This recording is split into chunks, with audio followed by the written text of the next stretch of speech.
Wow, good morning, everyone. It is Wednesday, the 3rd of July. It's 10 a.m.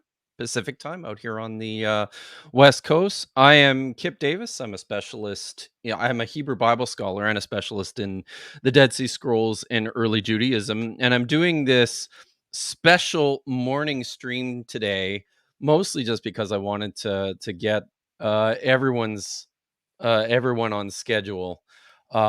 So I am joined today by a handful of special guests. First of all, Mm. my friend Vishanti is here to help with production today. So she is going to be making sure that this goes without a hitch. No pressure, Vish. None at all. No pressure. Okay, bye. No. Good talking to you. So yeah, right. Yeah, So good chat. I'm super happy to be joined today by two friends, Zach Miller over at What Your Pastor Didn't Tell You, and Dr.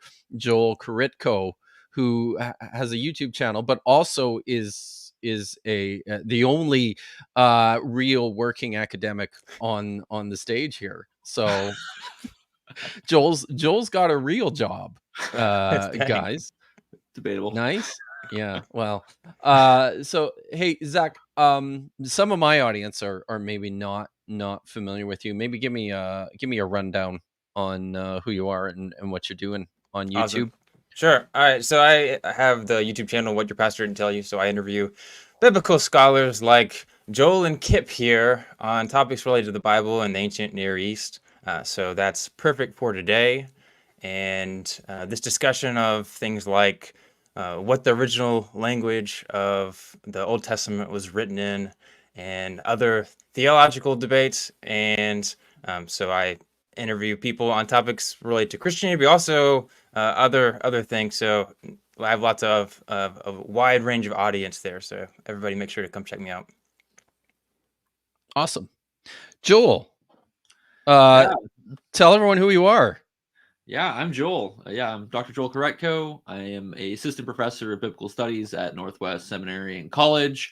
I'm also an adjunct professor of biblical studies at Axe Seminaries and Trinity Western University here in the lovely British Columbia, Canada, which I have found out is also where Kipp is located. We're actually very close to each other. It's crazy. We literally we discovered yesterday that we live 10 minutes away from each other. In all reality, at this time of day, I could hop in my car and be at your house in 4 minutes right now. 4 minutes, holy cow! 4 minutes, right? Man, you're going fast. Yeah, we're not far. We're not far at all. Like, and we had this conversation yesterday too about maybe even just doing it, getting together and doing the stream together. But alas, it didn't really. Logistically, it was a bit challenging to get everything worked out. But Joel was you were still a student, I think, at Trinity when I was doing my last postdoc there. Is that right? That's right. Yeah, I think we'd run into each other in the halls a few times, chit chat, academic banter, that kind of thing. Yeah. Yeah. You were working with Rob Hebert, right? Yep. Yeah, Rob Hebert. So Rob Hebert is he's the director of the Septuagint Institute at Not Trinity. anymore. He has passed that off to Dirk Buchner. So he's a Septuagint scholar in Leviticus. Rob is a Septuagint scholar in Genesis. Rob's retired now as of last year. So he's moved on. Yeah. So while Rob was still there, I think Joel was working a little bit with him, and Rob was actually supervising my postdoc project at Trinity. So my office was just literally right beside his. So I saw Joel on occasion. So yeah, that's fun. So guys, and the reason why Joel is here is because we need to talk, guys. We do. About this about this video, about we need to talk about one Dr. Ammon Hillman and his very unusual, very wrong idea about the origins of the Torah and the languages, I guess, of the Old Testament. Um, Joel, you did your PhD work at Oxford Mhm. in the Septuagint. Yeah, so if there's anything I can talk about, it's this subject. Yeah, it was a very, very interesting opinion that I saw pop up in your video, Kip, and we kind of Yeah. chatted a bit in the comments where I was expressing my disbelief at the things that I was hearing. Yeah, it's pretty wild. From a scholarly perspective, and we're gonna get into this. This is pretty wild. So just kind of setting the stage. I did a stream. I guess it was 3 or 4 weeks ago now, in which I responded directly to an appearance that Ammon Hillman made on the Danny Jones podcast, where he said a whole bunch of wild things, one of which was that the Bible, the Old Testament, was originally written in Greek and then back translated into Hebrew. This is one of his big ideas, his big claims. And the response I got to that video, the video response that I made laying out the evidence for this, was a little surprising to me. But I thought this was important today, because in the intervening time, what's happened is my friend Neil Sandlak, the Gnostic Informant, has made an appearance on Danny Jones's podcast. My friend and fellow Diablo critic, Dr. Dan McClellan, has now made an appearance on the Danny Jones podcast, all discussing a lot of the stuff that Ammon brought up on his appearance. And one of the things that everybody continues to talk about on the Danny Jones podcast is this interaction that I had with Ammon Hillman from about a year ago. So I think maybe the place here to start. We'll talk a little bit about the video here in a minute, but maybe Zach, you just last week did a video all about who Ammon Hillman is and what he's about. You want to maybe give us just a short introduction Sure. to this guy? Yeah, okay. So this guy he's kind of wild. Okay. We'll see in the video here. All right. I had to do it just because I was like, what are we actually looking at here? Because he's very sophisticated, but he's also just a little different. So, for example, he has a PhD in classics from the University of Wisconsin Madison. So, like, he studied like the Homers, the all those fancy Greek philosophers. He had a specific study, of course, in medicine and stuff like that of that time period. But that's the thing we're talking about. He's an expert in that. And he used to be a professor of classical languages. He has a YouTube channel called Lady Babylon 666. So that 666, is, you can tell, is a little sarcastic. He's a bit of a jokester in regards to, like, I guess maybe anti-Christianity, I guess you can say. He's popular for very controversial views on drugs and Jesus. And for specifically today, he held he holds the Old Testament was written in Greek and then back translated into Hebrew. But you can check out my video on that. Really interesting stuff. People said he was demon possessed, all kinds of really odd stuff. But yeah, that's it. Kip, tell us about the video we're talking about.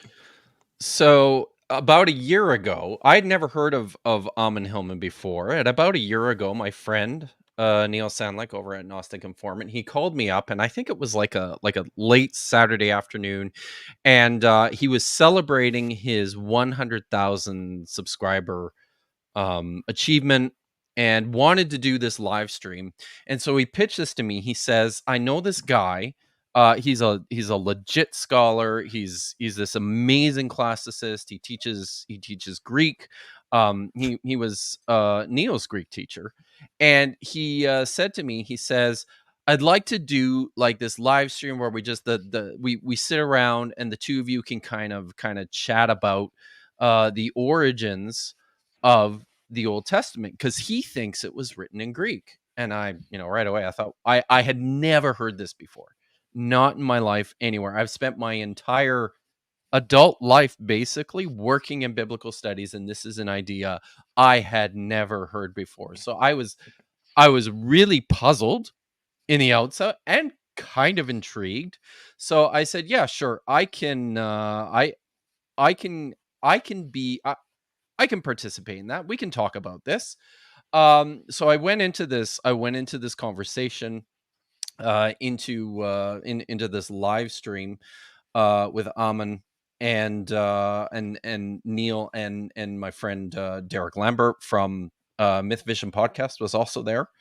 And the way I thought it was going to be set up was just this open dialogue conversation. It became clear to me pretty quickly in the Ammon had some different views about what was taking place. I'll point some of this out as we go through. You'll notice that he's in the background, kind of, he's like warming up like a boxer. Every now and then he grabs like a fly swatter or a horse whip and hits the ground because he's upset at things that I'm saying. So like, it quickly changed into a different sort of a vibe than I was expecting. And I yeah, it was pretty chaotic, and I ended up leaving early, mostly because I just didn't see that there was anything productive to come out of what was going on. So um, after the broadcast, Neil actually didn't publish the video right away. I think he was probably embarrassed about what happened, and he just left it private. But since the Danny Jones podcast, a number of people have seen it. They've seen clips of it from the Danny Jones podcast. So I really thought it's probably necessary to walk through it and talk through kind of what happened. And as we go, we're going to stop and we're going to point out places where um, Ammon gets the scholarship wrong in terms of the relationship of the Septuagint to the Hebrew Bible. So I think now, as before we start here, I'll just mention it's pretty busy already today in the chat. Vishanti is going to keep an eye on what's going on in there.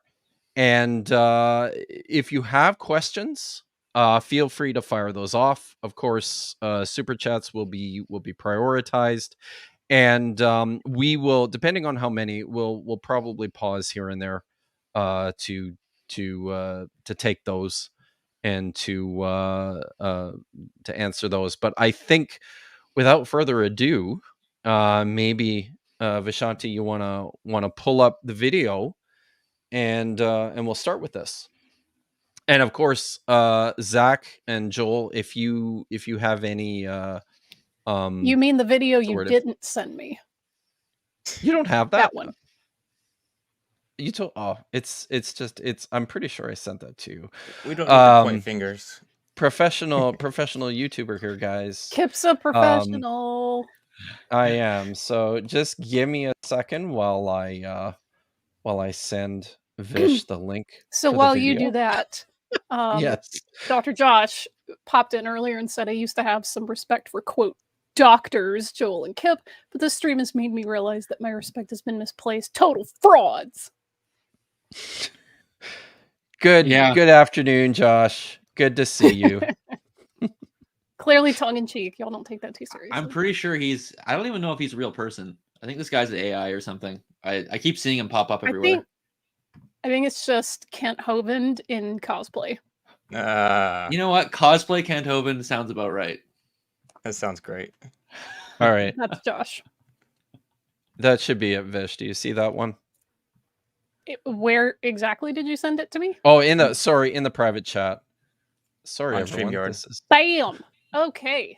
Let me just go ahead and open that up in a new tab while you talk amongst yourselves. We shall talk amongst ourselves. So All right. So everybody in the chat, tell us who won the debate, because that's what matters. Who won the debate? Listen, I can answer that question Okay. because truthfully, and this is something I am here we go. So, but even before we start, and people will see this now, I've clipped it a little bit just for the sake of time and to cut a lot of the a lot of the repetition and the breaks. So this is a bit of a condensed version, but I can tell you at the outset that this was not a good performance on my part. And one of the reasons for that is because I was just completely unprepared for what I encountered, I think, from Ammon. So Vish, maybe let's just start. And Joel and Zach, if you have anything you want to say as we go through it, just let Sure. let Vish know when to pause it and we can talk about it. Gnostic informant, and you are about to attain true gnosis. We got an expert in Dead Sea Scrolls and Hebrew stuff. We got an expert in the classics and the Greek stuff. Derek and I are truth seekers. We're students of the people below us. Derek, I want to get your thoughts on the subject of, could it be that the Septuagint came first? And I know you're not dogmatic either way. And then I want to get Kipp Davis next, because I know Kipp Davis he's coming with this consensus. Kipp Davis is very careful about how he does things. I want to get Kipp because Kipp, I know what you're going to bring to the table is the scholarly consensus, and you have some examples of things that point to there probably were Hebrew texts before the Greek. And then we're going to go to Ammon, because Ammon's challenging that. I had a sneak peek at some of his stuff, and it's good. It's damn good. There's Greek Bible manuscripts that were discovered in the Judean desert. Just so everybody is aware of that. One of the interesting things about at least some of the Greek manuscripts, Bible manuscripts that were discovered at Qumran, is how much more like the Masoretic text a few of these are than their Greek Septuagint counterparts. Maybe we need to clarify what we're talking about here, because I think there's probably two different questions. The way Derek opened up and presented this was in view of the question, is there Hellenistic influence on the writing of the Old Testament or the Hebrew Bible, or even let's just fix it to the Pentateuch? And I would say, I think that's entirely plausible. That's a different question than, was the Old Testament originally written in Greek and then translated into Hebrew? I still think, even if it was written in Hebrew, the narratives, I see Greek stuff. I see the authors doing this. You know what I mean? Whichever came first, no skin off my back. I want to say, Vish, do you maybe want to pause it there for a second? So I just, in the outset, and the reason I came in with this first point was because if you watch the original stream, Derek and Neil go back and forth quite a lot on the Hellenistic influence on the Old Testament, and this is a big point for both of them. They're very big fans of the work of some people like Russell Gmerkin, or I'm gonna get some of the other names wrong. I can't think. There's a couple of scholars who have really started to point this out quite a bit. Just the idea of Hellenistic influence on the stories in particular in the Old Testament. I think a lot of this really it concentrates in particular in the book of Genesis, but it's not exclusively there. Some scholars have noted what they see as Hellenistic features of things like the story of Samson in the book of Judges. So I really wanted to clarify that at the outset, that there's a couple of different things that we're talking about here. I think that arguments with regards to this question of the origins of the Bible tend to stem also from this perspective of the narratological relationship that there seems to the stories that appear in the Bible tend to look like some stories or features of some elements from ancient Greek mythology. So it kind of looks like they're riffing off a lot of this material.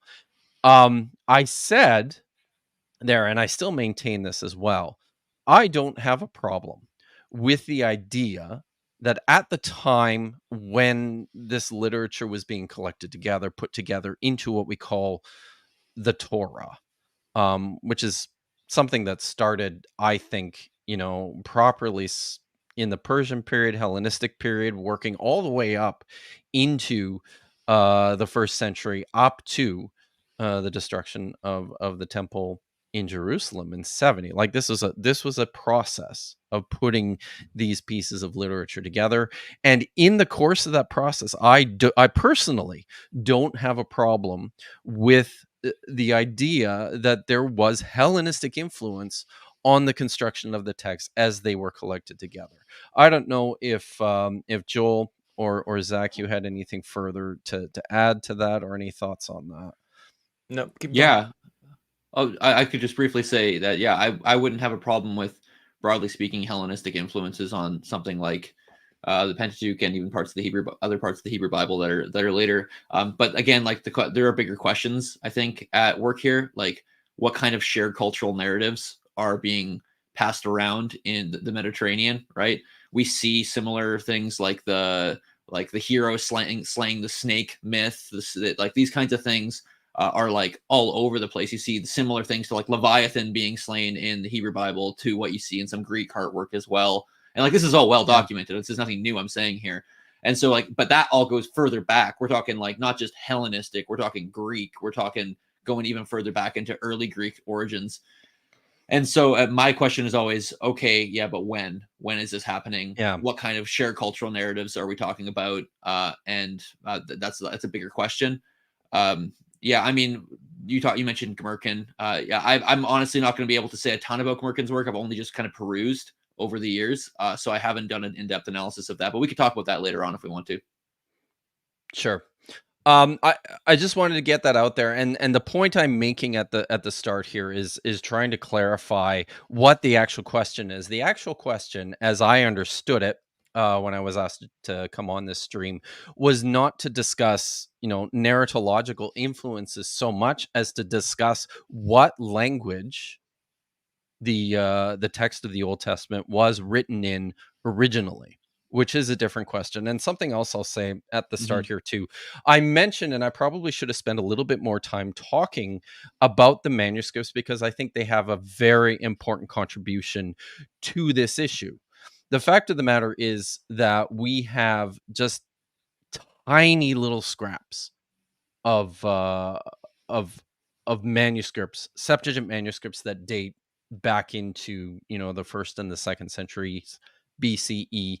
Even though I think most scholars would be comfortable with the idea that the actual writing of the Septuagint, the translation from the Hebrew text, started I don't know, in the 300s, the 250s. What are we talking about here, Joel? Sorry, I was just looking at the chat chat here. Yeah, no, when it comes to the date of the Septuagint, that's what you were asking? Yeah. So the date of the Pentateuch in Septuagint studies, I'm actually just going to, before I answer this question, I just want to, I was just looking at the chat and people aren't quite clear like what's going to be happening here. We are going to be working through like definitive examples to show you that the Septuagint is a translation. So my task here today that I have taken on happily is to show you actual evidence that demonstrates that the Septuagint is a translation from a Hebrew text. So a lot of people are saying like, oh, well, what are they have no, how anyone going to know this? We can actually demonstrate this with data. And so that's what we're going to do. So just so you know. And then you're asking now about the date of the Pentateuch. I shouldn't look at the chat. Never look at the chat, right?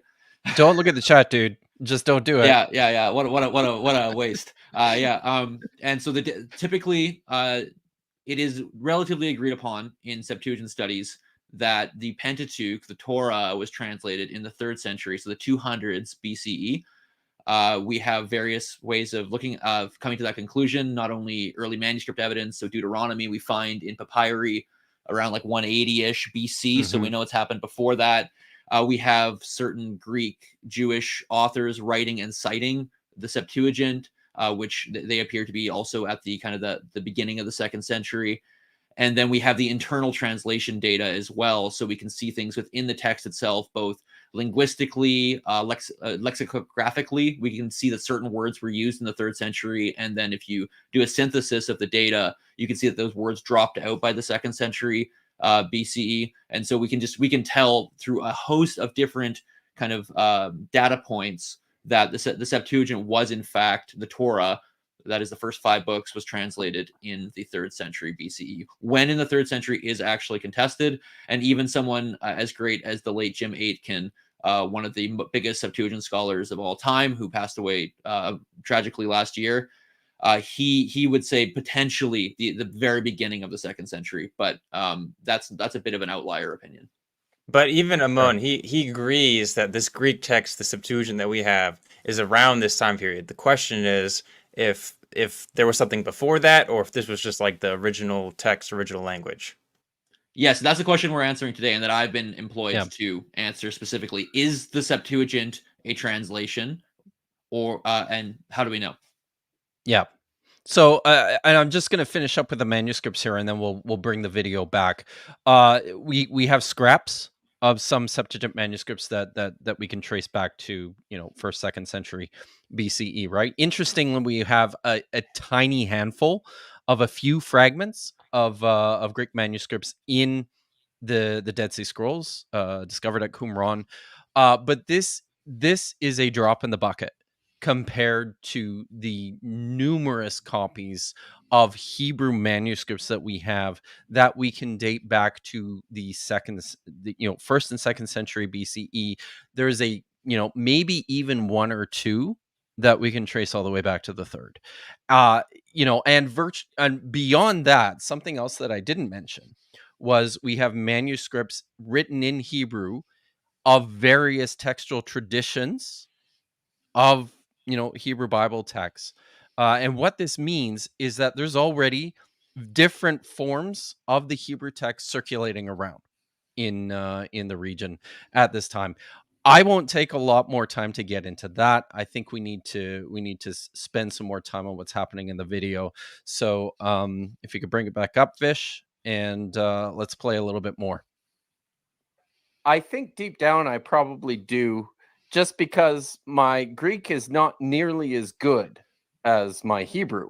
So, if I have to go back to reading Greek all the time, then I'm in trouble. If this is the question, was the Hebrew Bible so can you pause it for a second, or just the Pentateuch quickly, a Vish? Greek text? So something else I should say here. There's a couple of times in this interview that I thought I was being self-deprecating and funny, where I made jokes about how bad my Greek is. To be clear, I've had years of training in ancient Greek. It's not nearly as strong as my Hebrew. I think it's evident in my writing and in my own scholarship. But this is pretty typical for a lot of scholars. But one of the things that is really important that I want to clarify here is that I didn't come into this discussion, because I've seen this repeated online in a number of forums. I did not come into this discussion as somebody who just doesn't know anything about Greek, about the Greek language, about the Septuagint. No, I know a fair bit. I had to work on it pretty diligently through graduate school. I worked with Septuagint manuscripts and Septuagint texts in my PhD program.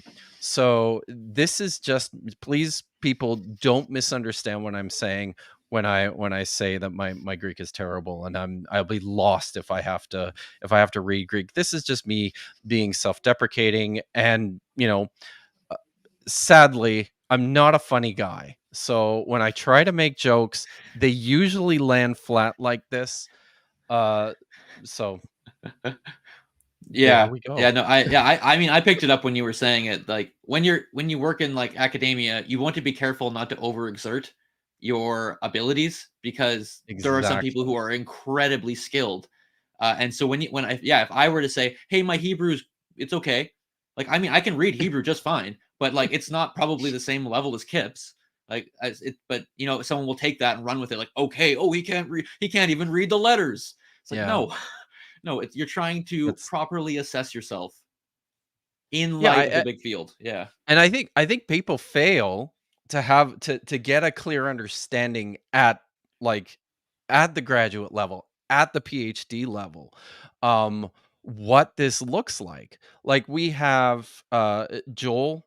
I'm sure you took oh, maybe you didn't. Marty Abeg might have been retired already by the time you got to Trinity. But like my master's supervisor when I was an MA student was Marty Abeg, who is an expert in Hebrew grammar and syntax. Like this is probably 75% of what he writes is on the function of the Hebrew language. I am not that, right? And while I can read the text perfectly well, probably better than most, than many scholars even. I am not nearly at the level of the types of grammarians and syntactical grammatical experts that I depend on, that I draw from in my own scholarship. Totally. All right, let's Do continue. y'all want to answer some super chats real quick? Yeah, Should sure. we get into the video? Take a look at it. Oh no, I will. Heaven forbid. I take. So Let's how just about get Vish? through Why these. don't? Okay. Okay. All right. Let's look at a couple. Have any of you read Calvert Wilkins? How to Kill a Dragon in Indo-European? Seems to fit, but then dragon serpent slaying seems to be a human universal. Joel's nodding his head, so I'm hoping he has an answer to this question. Oh, no, I think I listened to this author talk about their book. I haven't actually read the book. Yeah, it does seem to be a universal. You're right. Yeah, which is again pointing back to what I was saying about these kind of meta narratives that exist, especially in the ancient world. So how are we dating things? When are we dating things? What kind of precursors do we have to some of these narratives? And how sure can we be about when they're coming into play, if really these are conversation points among many different cultures? That's all I was getting at. Do we actually know how or when the Septuagint was assembled? Is there any truth to the story Jerome believed in with the translators going into caves? Oh, yeah. So the reality is we have stories about the Septuagint, particularly, so this needs to be clear. It's the Torah that we have the stories about, the first 5 books. And those stories go back to the 2nd century BCE. The primary story being from the letter of Aristeas, it's called. And it's just this document essentially kind of a pro... Oh, no, don't do that. Trying to kind of lift up Jewish ideals, the Jewish scriptures, Jewish way of life. And one of the things it talks about is, under Ptolemy II Philadelphus, who is around 250 BC, the translators came in and translated the Hebrew Bible into Greek. And so we have these kind of extra biblical, outside of the Septuagint, attestations of this happening. And there are other sources that corroborate that from the 2nd century as well. But the problem is probably a lot of that is mythical. Not mythical might be the wrong term. Not actually historically accurate in Aristeas. And so how much we could actually trust that letter is very much debated. But there still does seem to be a kernel of history that is a kernel of truth that comes through that, okay, there was this translation going on about 100 years ago. But when it comes to actually the formal study of the Septuagint, we look at the internal data of the translation. What are the things inside the translation that can point us to an approximate date for this thing? It's really multiple translations. It's not one translation. We're dealing probably with a translator at least per book.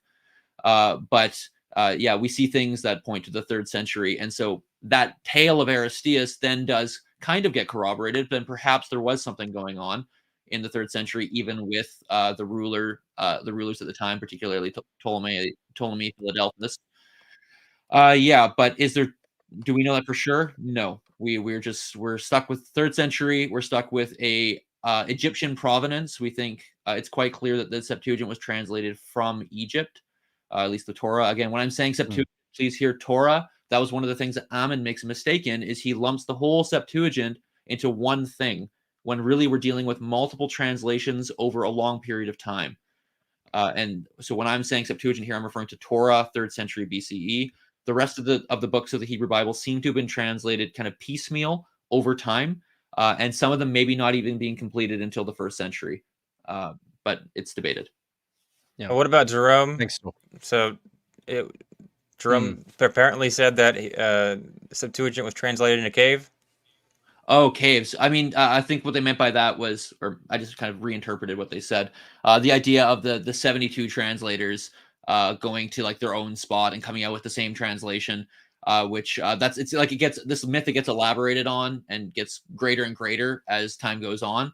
But Aristeas points to 72 translators coming out, 6 from the 12 tribes, and translating in Alexandria, but probably at the lighthouse of Pharos. Yeah, 12 tribes, yes. Right, yeah, especially in the 3rd century. And that's the myth, but caves is not supported by the early evidence. No, it would be somewhere in Alexandria, potentially at the lighthouse or the library, which are actually right beside each other, as far as I'm aware. So before we continue, Vish, I did want to address this because I think it's important. Called Examiner here calls out the bro dude energy on this panel. Why can't we see women discussing this issue? So just for clarification. I'll take it. Okay, first of all, you need to make academia less of a bro dude club. And 2, you need to make it affordable and easily accessible. Thank you. Goodbye. Yes.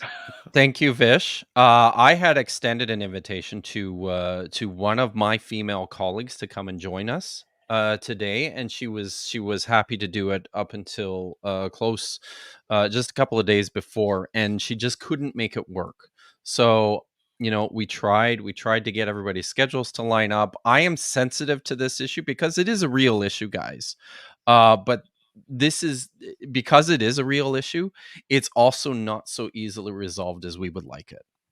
All right, let's keep watching the video.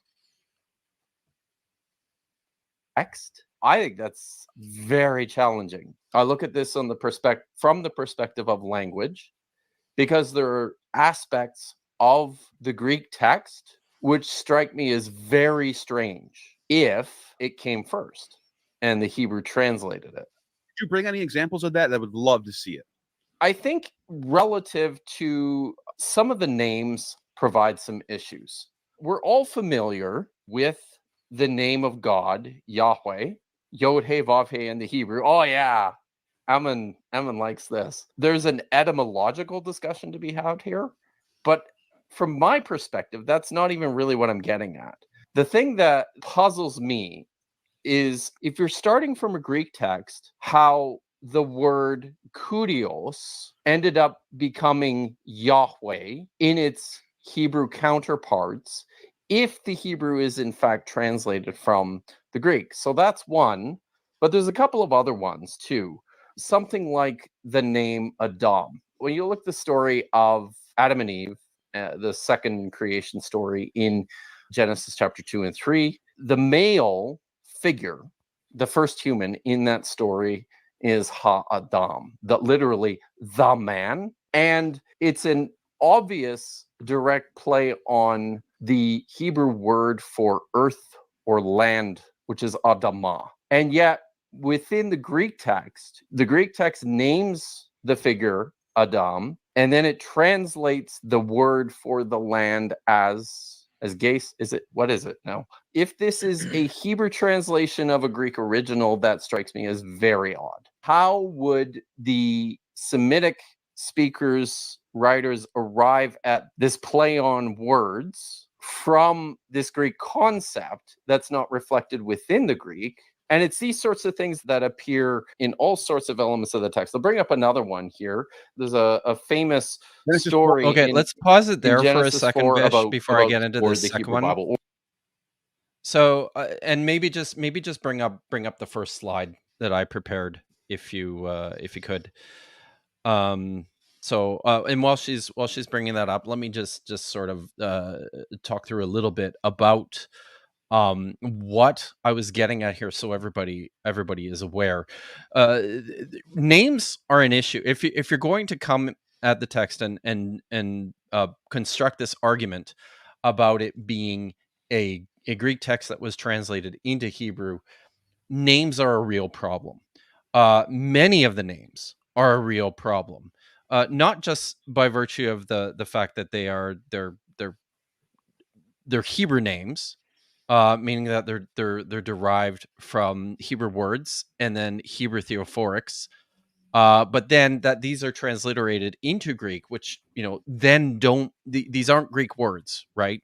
These are words from a different language that are then being phonetically derived into another language. So I've got this slide up here to illustrate one of the clear examples of what I'm talking about here, and that is the divine name Yod-Heh Vav-Heh, Yahweh, the Tetragrammaton. So the name itself is Semitic. It's probably not even Hebrew.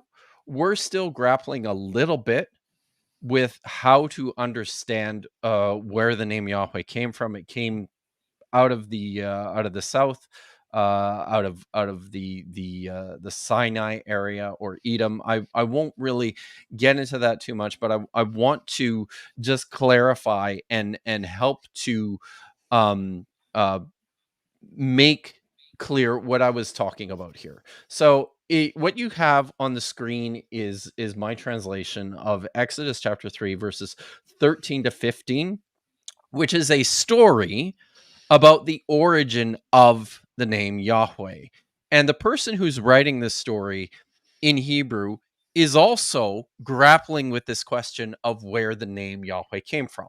So Yahweh appears to Moses in a bush that is on fire but does not burn on top of Mount Sinai, and they have this interaction.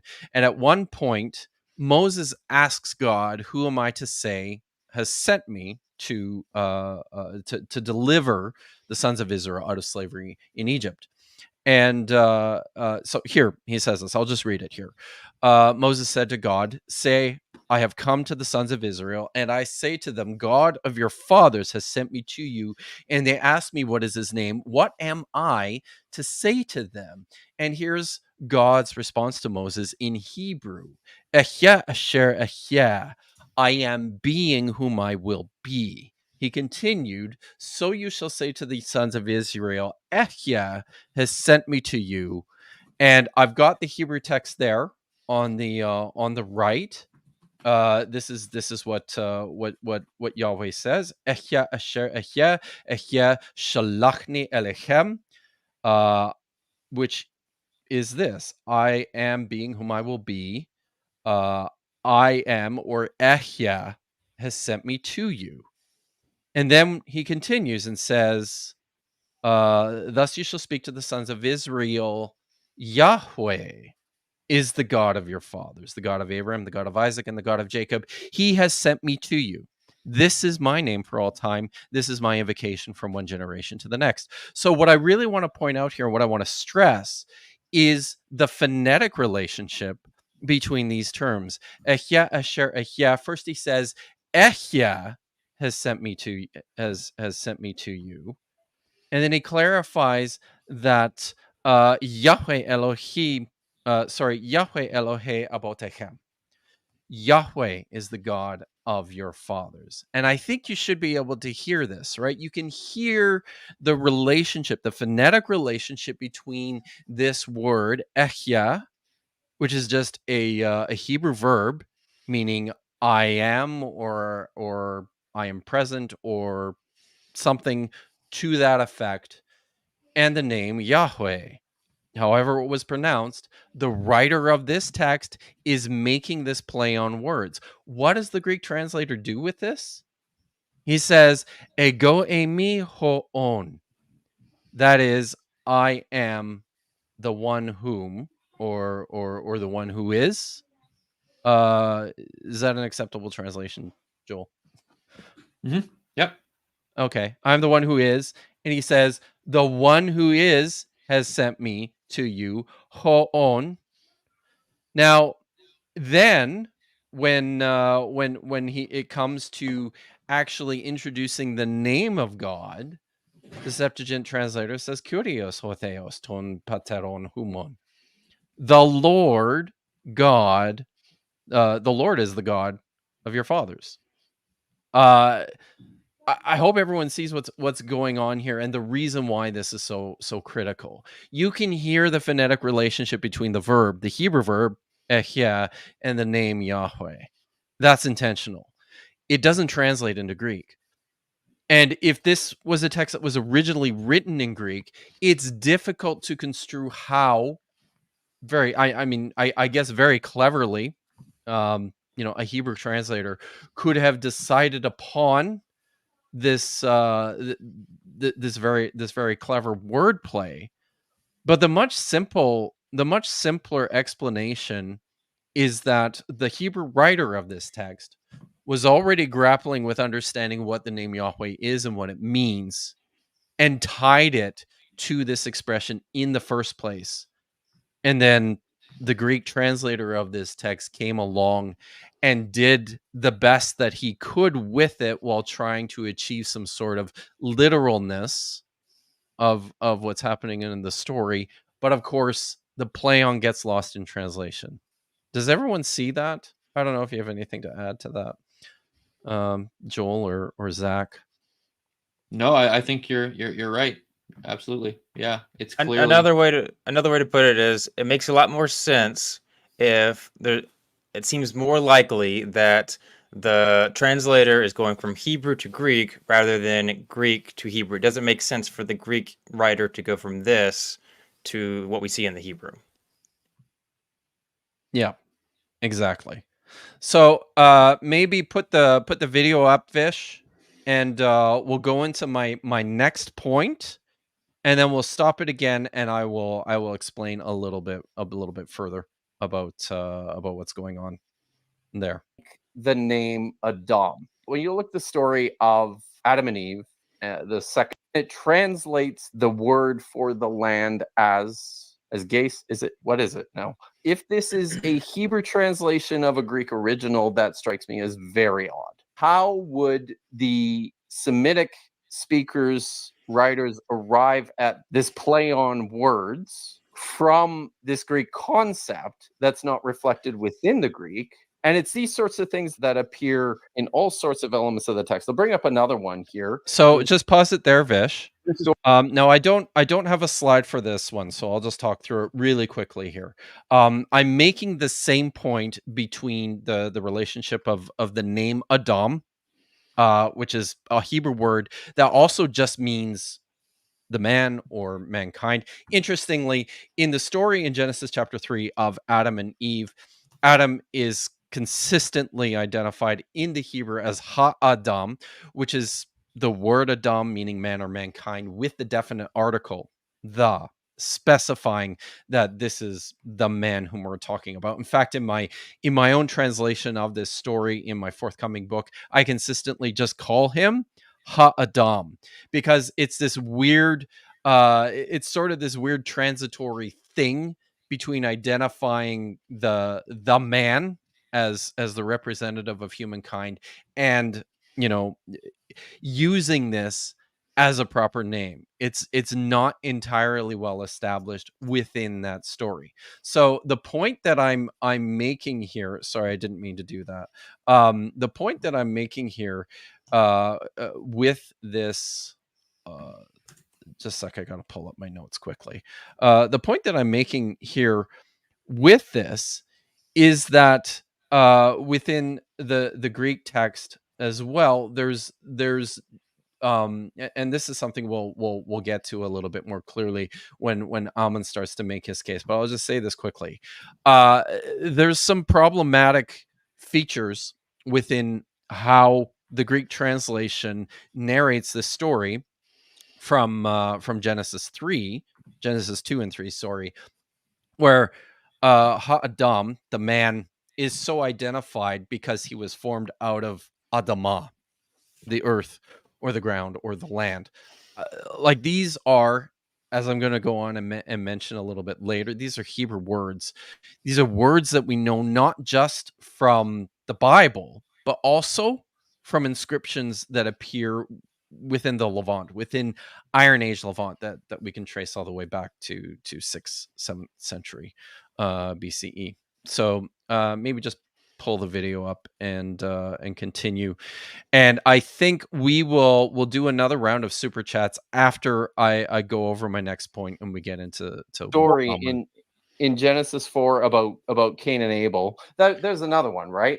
The name Cain within the Hebrew text, there's a clear relationship between the name Cain, Cain, and the verb that appears in that same text, which means to create or to acquire or to own. These are just some of the things that when I look at it, it certainly looks to me like a Hebrew original text, complete with these obvious, clear alliterations and compositional devices, wordplay, that doesn't translate into the Greek. And there was the last one I wanted to bring up here was this one here. If you shed the blood of a man, by the hand of a man, your own blood will be shed. And within the Hebrew, it's constructed within this very, very tight, very obvious.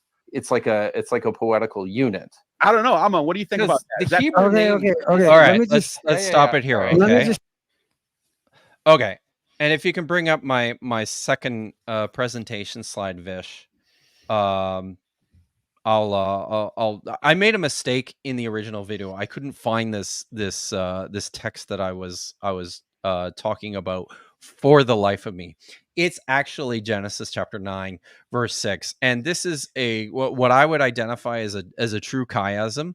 So, for people who are unaware, a chiasm is a poetical expression where it makes a statement and then a following statement, and then it has parallels for each of those statements, but then in reversed order. Scholars will look at the biblical text oftentimes and invent these pretty elaborate narratological chiasms that I don't find particularly convincing most of the time. But here's one that I think is an actual true natural chiasm, and it works in Hebrew. I think an expression of this is part of the Noahide laws after the flood. I got the text wrong, which is and I was scrambling through in the original presentation to find it, but it's in Genesis chapter 9, verse 6. And this is what it says: whoever sheds the blood of a man, by a man shall his blood be shed. Here's how it sounds in the Hebrew. And listen to this, okay? I want everyone to listen to this. Shofek dam ha'adam ba'adam damo yishofek. Sorry, I messed that last one up. But did you hear that? There's a strong phonetic relationship between all four lines of this expression. Shofek dam ha'adam ba'adam damo yishofek. You will shed the blood, or so whoever sheds the blood, shofek dam, of a man, ha'adam, by a man, ba'adam, shall his blood be shed. Damo yishofek. This is a poetical expression, and it's constructed in this ABBA type of chiasm. So what does the Greek translator do with this expression? He says, oh, I can't read that. I have to bring up something that I can actually see here. He says, oh, sorry. Yeah, sure. No, go ahead, Joel. You read it. Yeah. Ha heon hema anthropu anti tu hematos of tu echuthesite. And so the one, yeah, sorry, go ahead. Yeah. No, go. You translate it and then tell me about Yeah, the what you one see pouring as the out strong difference blood. there. Yeah. So the chiastic arrangement's not there at all. In fact, it gets all clunked up with the preposition getting in. So it says the one shedding blood of man, in place of blood, it will be poured out. And it's just like the parallelism is totally gone because they add in this preposition. The phraseology is different. It's been eliminated.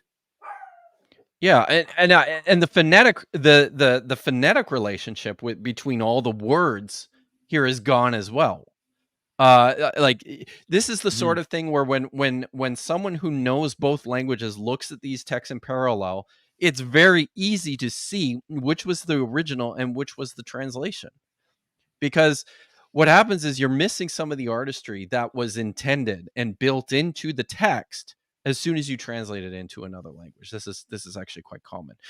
There's lots of these strewn throughout the text of the Bible, all over the place in the Old Testament. I pulled up another one that's kind of neat. This is Genesis chapter 49, verse 8. This is part of Jacob's blessing on his son. This is part of his blessing on Judah. It says, Judah, you shall your brothers praise. Your hand is on the neck of your enemies. Sons of your father shall worship you. In Hebrew, it sounds like this. In particular, this first line, I think, is intentionally alliterative. It goes, Yehuda ata yoducha echeka. Judah, sorry, you shall your brothers praise. The rest of it is not quite as tight. Yadaka be'oref, yovacha, yishtachavu lacha b'nei avecha. But that first line in particular, there's lots going on in terms of playing off of the name Judah in terms of expressing this action of praise. Yehuda ata yoduka echeka. So here's the Greek text. Do you want to read this one, Joel? Yeah, sure. Hayuda se anesesan hi edelfisu hehirasu epi notu ton echronsu paskunesusin su hihiu tu patrasu. So it's a pretty literal translation of what's taking place there in the Hebrew. But importantly, you don't hear the relationship between the verb, meaning to praise or to lift up, and the name of Judah. I hope everyone can hear that. All right. So next, we're going to start getting into, excuse me, some of Ammon's arguments and then our exchange. At this point, maybe we'll pause and take a couple of super chats, and then we'll continue.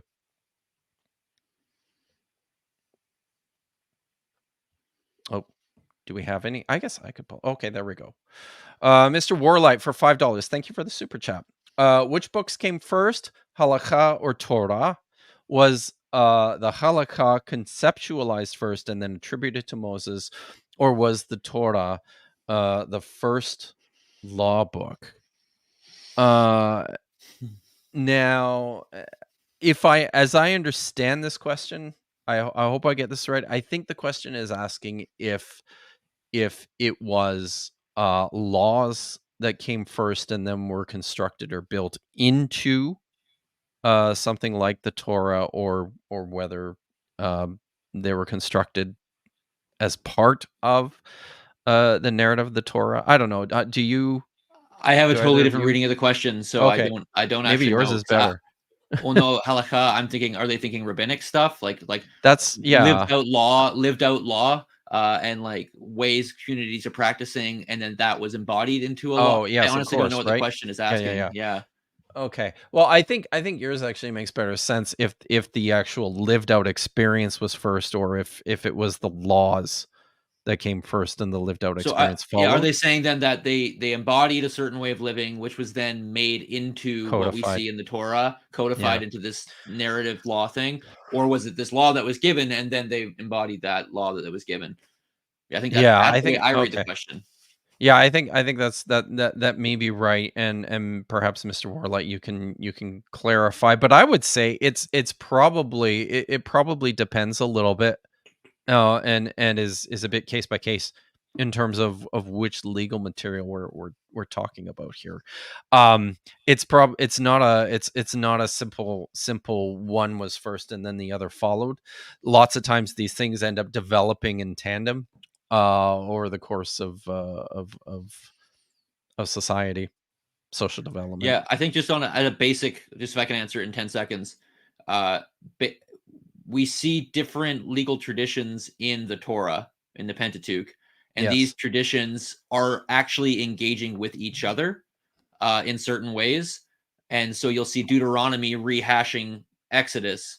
And so it's pretty clear that there's like a historical chronological separation between some of these things, and then that they're both interacting with what's happening at the time, halakha. How are we living? What is the culture like? What is all this? And then bringing that back into their debate, their conversations about these actual written legal materials. So it's much more fluid, I think, if that helps. Yeah, I would agree. Panopticon DOP Panopticon for 500 DOP. I don't know what those are. Do you guys know what those are? But it looks very big generous. dollars. Big, yeah, right. Thanks for the generous super chat. Why did the Masoretic text took several centuries to be laid out in the Hebrew letters after the Septuagint had been around for so long? Now, so I wonder if this is stemming or coming out of this idea that within our manuscript traditions, the Masoretic text that we have is a medieval text already, several centuries removed from the writing of these texts. The Masoretic text that we use and that our Hebrew Bibles are drawn from are manuscripts from like the 9th, 10th centuries. They're quite late. This is a bit of a misnomer, though, however, because among the Dead Sea Scrolls, we have consonantal texts that match the Masoretic text, stretching all the way back to the 2nd century BCE. So potentially even third. Potentially even third. Potentially. Yeah. I think what we have in particular the paleo Exodus Leviticus text, which I think might be the oldest one, is I would call that more of a Samaritan Pentateuch text base.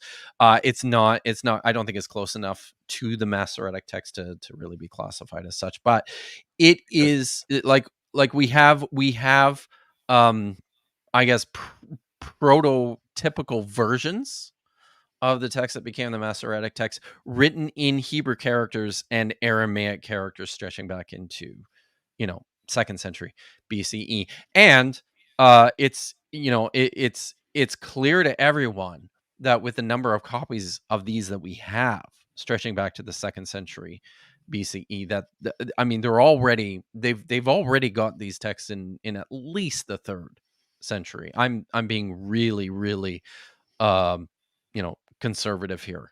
So I don't know. Do you have anything more to add to that, Joel?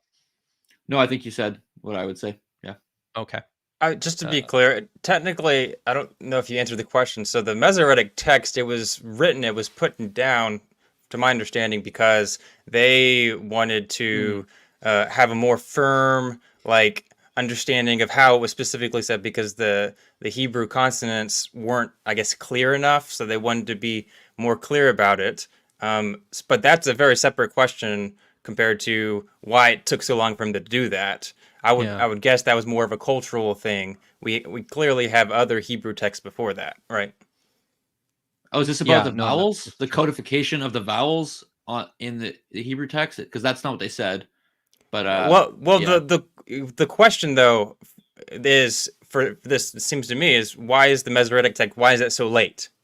Like what we have, why is that so late? And that's a very separate question compared to like what you said, Kipp.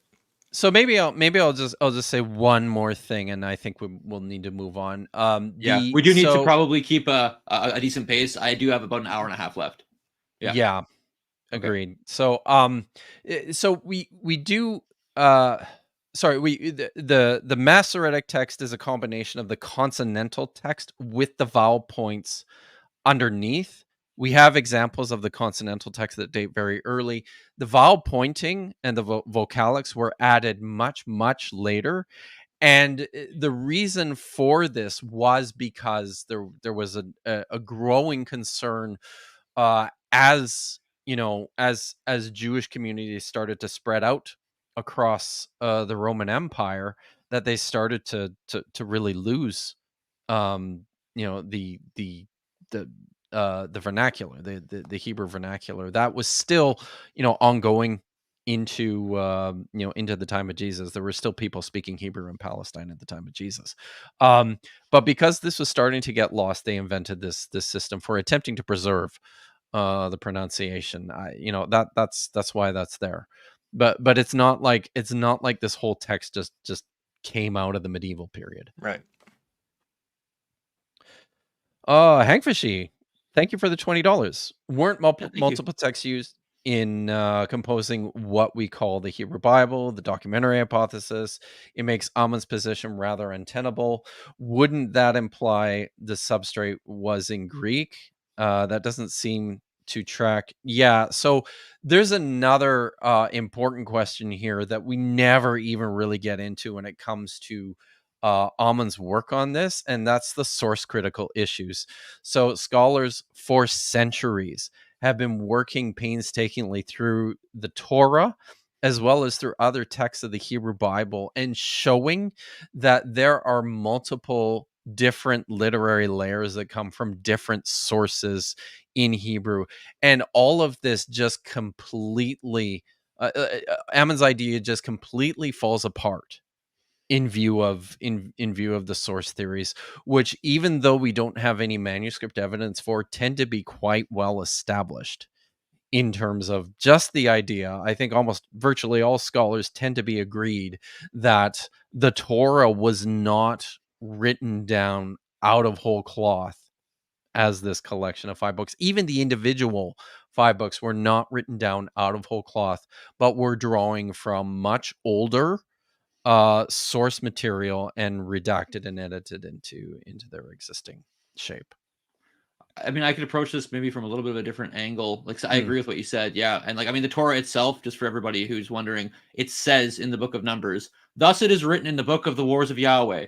And you're like, Moses, you're in the desert, buddy. What wars of Yahweh? Right. So it's like the Torah admits itself to being dependent on sources. And so you gotta think about that. You gotta figure out how to fit that into your conception of these books. But one thing that but another thing, just going aside, not just the documentary hypothesis, we could take that and put that to the side. We could just go Hebrew Bible, all of these books. Like, you then have to say they were all what they're are they all written at the exact same time, in this exact same time frame, even when they seem to be chronologically developing on each other? Like I just said with Deuteronomy to Genesis, then you've got stories coming later. You've got people intertextual things going on, like Jeremiah is going to use Deuteronomy, and then Daniel's going to use Jeremiah. It's like, is all of that happening in like 10 years in the 3rd century? Like, what's going on here? You'd have to presuppose that if this whole thing, it's all from a Greek to Hebrew, that there's somehow this crazy chronological intertextual thing happening in such a small period of time. It just doesn't seem plausible. I mean, that's, of course, we're going to get to other data here, but that's just another thing to consider based on this question that was just said.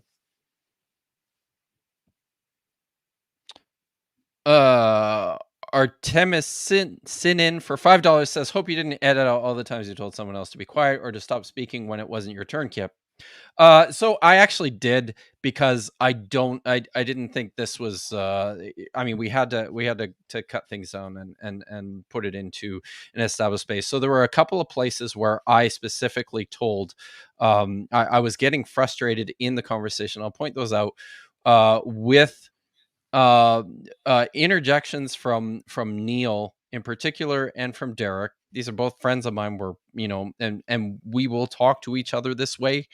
So I was a little bit too free, I suppose, in a public forum with telling people to be quiet, because I was getting frustrated with how far afield some of this ancillary discussion and conversation was carrying us away from the topic at hand, which was, what language were these texts written in? Should we keep going here? Should we? Yeah. Oh, we got more. Should we wait should we wait maybe? Maybe let's hold off on these. Let's continue, and then and we'll get to some more. All right. Step in, ambulance, 911 call. I'm coming at this as a classical philologist, and I'm a linguist. What you're talking about is idiom. That's the word that you're looking for, not artistic phrase. You mean idiom? No, actually, I mean within. So hang on. Yeah, Adam, okay. Adam, you would say it's a Hebrew name because why means earth next to it, and that's exactly what they did. Since the Talmud was made, that's exactly what they did. The problem is Adam is a name in Mycenaean Greek. So what he's talking about here with respect to the Talmud, let's be clear, the Talmud is a collection of rabbinic interpretations of Mishnaic laws, which are based on the Torah that comes centuries later. And the way he's describing it, without getting into it, isn't really how rabbinic exegesis works. Certainly not all the time, not even most of the time. He's got a poor, as we'll come to see, Ammon has a poor understanding of Judaism, of Jewish literature, of the Jewish cultural context for this. So I think we can let it go. Which is from 600 years after the earliest Proto-Hebrew scratches on anything. Help me understand that. It starts in Greek and it's translated into the Hebrew? We're looking at the evidence, right? That's all. Let's look at the text.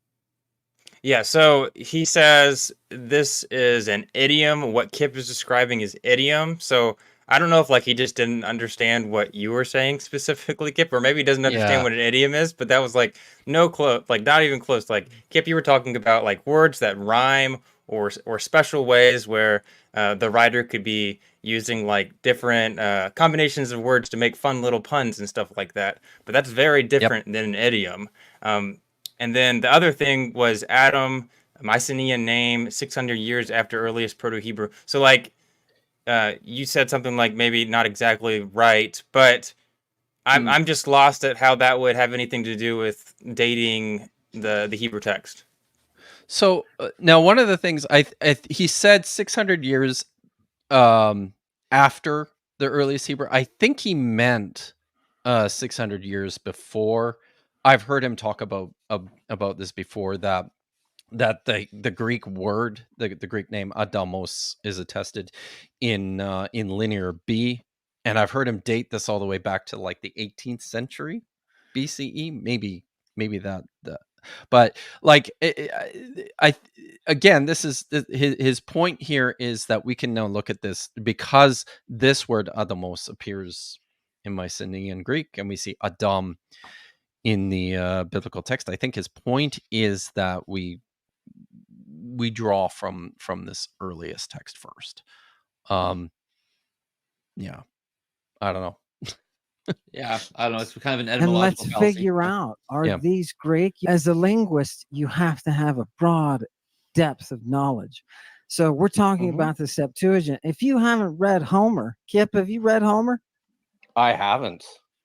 Okay, if you haven't read Homer, you're not reading the very basis of the grammarian's language in antiquity. That's probably not fair. only that, you got to read lyric poets, You've got to read all sorts of playwrights and comedians. You've got to read really boring Aristotle until your brain is pouring out in order to get to a point that you can identify style. A classicist, a trained classicist, should be able to take a text that's just thrown to them and say, where is this from? Give me 100-year window stylistically. That's what a good classicist can do. That's what you have to do when you're editing. I'm not a manuscripts. classicist, though. As a classicist, you're coming at it from that scientific linguistic angle, right? Okay. So that's what gives me that authority to say, no, that word Adam is far older. Now, you believe it's from the word for earth because that's what people said hundreds of years later. So what real quick. So you're saying these are folk etymologies that derive from the text? No, I'm saying they're out and out lies that are not scholarly. They are meant as they recognize at the time, because remember in the 2nd century, this brilliant grammarian comes along, Julius Africanus. Oh, and he maybe says, wait before we get into Pause it. Julius Africanus, because there's probably a lot to say there. Yeah. Yeah, okay, quickly, Kipp. So basically you said, hey, I haven't even read Homer. So to a lot of people, maybe not as educated on this topic, they're going to feel like, Kipp, you haven't read Homer. Like, how can you even say you understand Greek if you don't understand Homer? Like this is you don't even know what you're talking about. Yeah. Can I take a crack at that? Yeah, go for it. Yeah. I mean, I think the question you're asking, Zach, is do you have to read Homer in order to understand what language the Old Testament was originally written in? Is that the question you're asking me? Basically. Yeah. Okay. I got worked up on this quote the clip. Oh man, I was starting to get hot and annoyed. Wow. Yeah. I didn't realize how much that would frustrate me. Okay. So Ammon is making some big claims. He's pulling out the authority card and he's saying, I read Greek texts. I can scientifically, linguistically determine when texts are dated based on their literary style. And he's saying that if you read a bunch of Greek texts, you're able to determine Greek literary style. That's what he's saying. Mm-hmm. That's not a bad statement. That's actually a good statement. It's actually helpful to know what kind of Greek we are encountering when we read the Septuagint. So now I'll kind of branch into my specialty here. So Ammon is saying, and he actually says that the Greek of the Septuagint is Hellenistic. That is, it's 3rd century and beyond. He is correct. That's right. It is a 3rd century type of Greek that we're seeing. We have many different ways of determining that. There are many scholars right now in Septuagint studies and beyond working on what we call post-classical Greek, which is the Greek of the time after the classical period. So basically 300 BC onwards, because Greek changes, language develops. But where his statement goes awry is in his claim that the literary style of the LXX, the Septuagint, is purely compositional Hellenistic Greek. So compositional being, if I sit down and I just start writing, if I'm a Greek person, I just start writing in Greek, the way in which you would normally write based on the conventions of the time, both classical and post-classical. How do you write Greek? Just naturally. Ammon seems to claim that the language represents normal day-to-day Greek that you'd encounter in regular writing or conversation. But I don't think Ammon has taken the time to investigate the details of the language of the Septuagint. So what I'm saying is he's claiming, and this is why I started to get frustrated, I can tell you literary style. And when I read the Septuagint, I know the literary style. I don't think he's right. I think he actually doesn't know the literary style. And that's a big claim, I recognize, but I don't think he's picking up on it because he hasn't done a close reading of the text. The literary style of the Septuagint, while being comprehensible and understandable Greek, it is translation Greek. We can look at the Septuagint and demonstrate that it is definitely translated from Hebrew. And now I'm wondering if I can bring an example in now. Do you guys care? Is that good? Can I start bringing some examples in so that we can really start putting some flesh on these bones? Okay, I'm going to start with an easy example, like a really easy one, and we'll get more complex kind of as we work along through the videos. And I'm going to take a huge hazard, and could I share my screen? Because Zach, you said you probably can't get the text up there. Yeah, I can't do it. Okay. the w- if I could put the document up, would that work? No, it's okay. I think we're good. Oh, okay. All right. I think.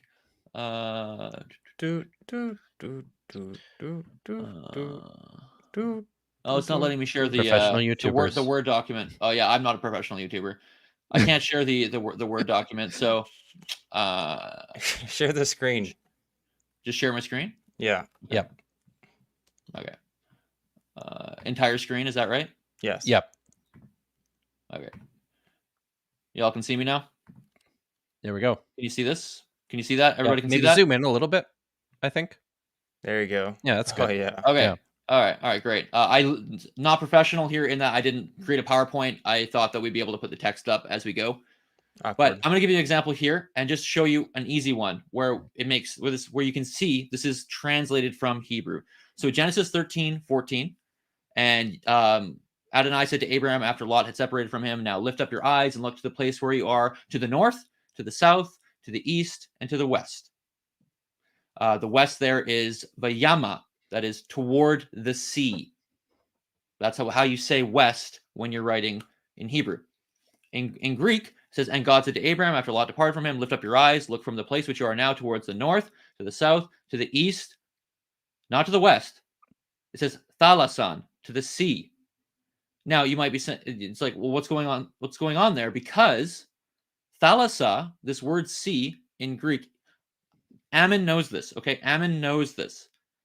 Go to a lexicon, that is a dictionary that scholars use. Look up the word sea. Does it mean west in common Greek speech? Does it ever get used to refer to west? Is it a term that they use for the west? It is not. It's not in there. Go look in the most modern or any lexicon. It's not there because it's clearly just representing what we see in the Hebrew, which is toward the sea. So in Hebrew, west is sea because you're looking towards the Mediterranean in the west. And the Greek translator just goes with the literal Hebrew term they're seeing. They're seeing the word sea. Yeah. And so they go, okay, well, let's put sea in the translation, which is not idiomatic Greek. It's not the way that you say west in Greek. And so that's a really easy one example where we can start looking and going, oh, obviously they're looking at a Hebrew text when this translation or when this Greek text is being made, because thalasan is not how you would say this in Greek. So the literary style, to use Ammon's own phraseology, shows us this is translation Greek. This is from a Semitic source text. There's one example. I'll stop sharing my screen now. Nice. Okay. So additionally, he said something along the lines of the word Adam. You know that word because I guess people have just told you that. Specifically, Adam's far older, but that we believe that the word Adam comes from Earth because that's what people told us hundreds of years later. So, Kipp, this is a question for you. Like, how do we know what this word Adam means other than just people telling us today? So one of the things that Ammon will consistently sidestep is the fact that we have piles of Hebrew text outside the Bible that dramatically predates the copies of the biblical text that we have. So we have many Hebrew inscriptions, ostraca, artifactual epigraphic remains from, the 9th, 8th, 7th, 6th centuries BCE. We have this word, Adam, meaning man or humankind, represented in ostraca that come from Arad, that date back to the 6th century BCE. We have this word Adamah, meaning land or earth, appearing in cognate languages in Phoenician and in Aramaic from up in the north, also stretching back into this earlier Iron Age period. So this is not just Hebrew, writers coming along and inventing this relationship in the Hellenistic period. No, this is well established. And I'll say one more thing quickly. When it comes to investigating Hebrew and certainly Hebrew into the Iron Age, one of the difficult things of this exploration is that we have a whole bunch of these cognate languages in the Canaanite region, from the 10th century through the 6th century that all look really, really similar.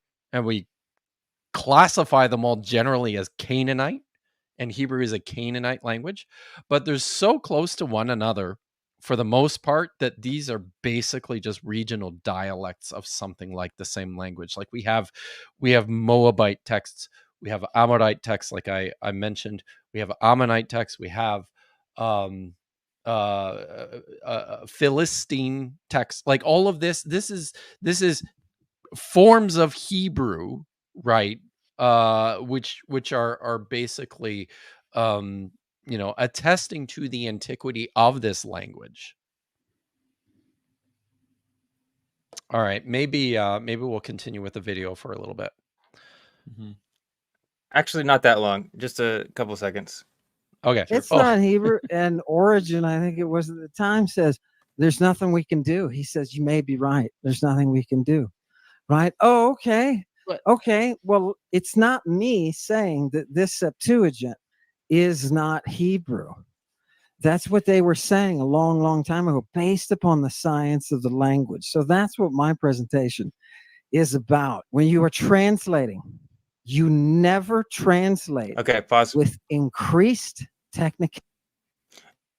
Okay, so we kind of cut it off there, but basically he was like, hey, this guy, Julius Africanus, he's like, hey, the original text of the Old Testament is in Greek. And this guy Origen was like, yep, you're right, it's in Greek. We can't do anything about it. So like, this is a really early testimony of someone that said, hey, it was in Greek, and this is what we should go with because they're a lot closer than we are today. So Joel, what do you think about that? Yeah, I mean, well, we're dealing with church fathers here, and I mean, Origen is actually hundreds of years later, so that's not necessarily that early. I need to see a citation of what he was talking exactly about. I need to read up on some church fathers, scholars. What is he actually referring to there? He didn't give a citation. What he did say was, again, scientific. He wants to be scientific about the language data, and I think we're going to show no, that's not. He's not being scientific with the language data. So we got more examples of that to come. But when it comes to church fathers, it's like, who cares? They're 300-400 years later. It's like, okay, the church fathers say all sorts of crazy things. Read them. They're nuts, and sometimes really cool. Kind of are, yeah.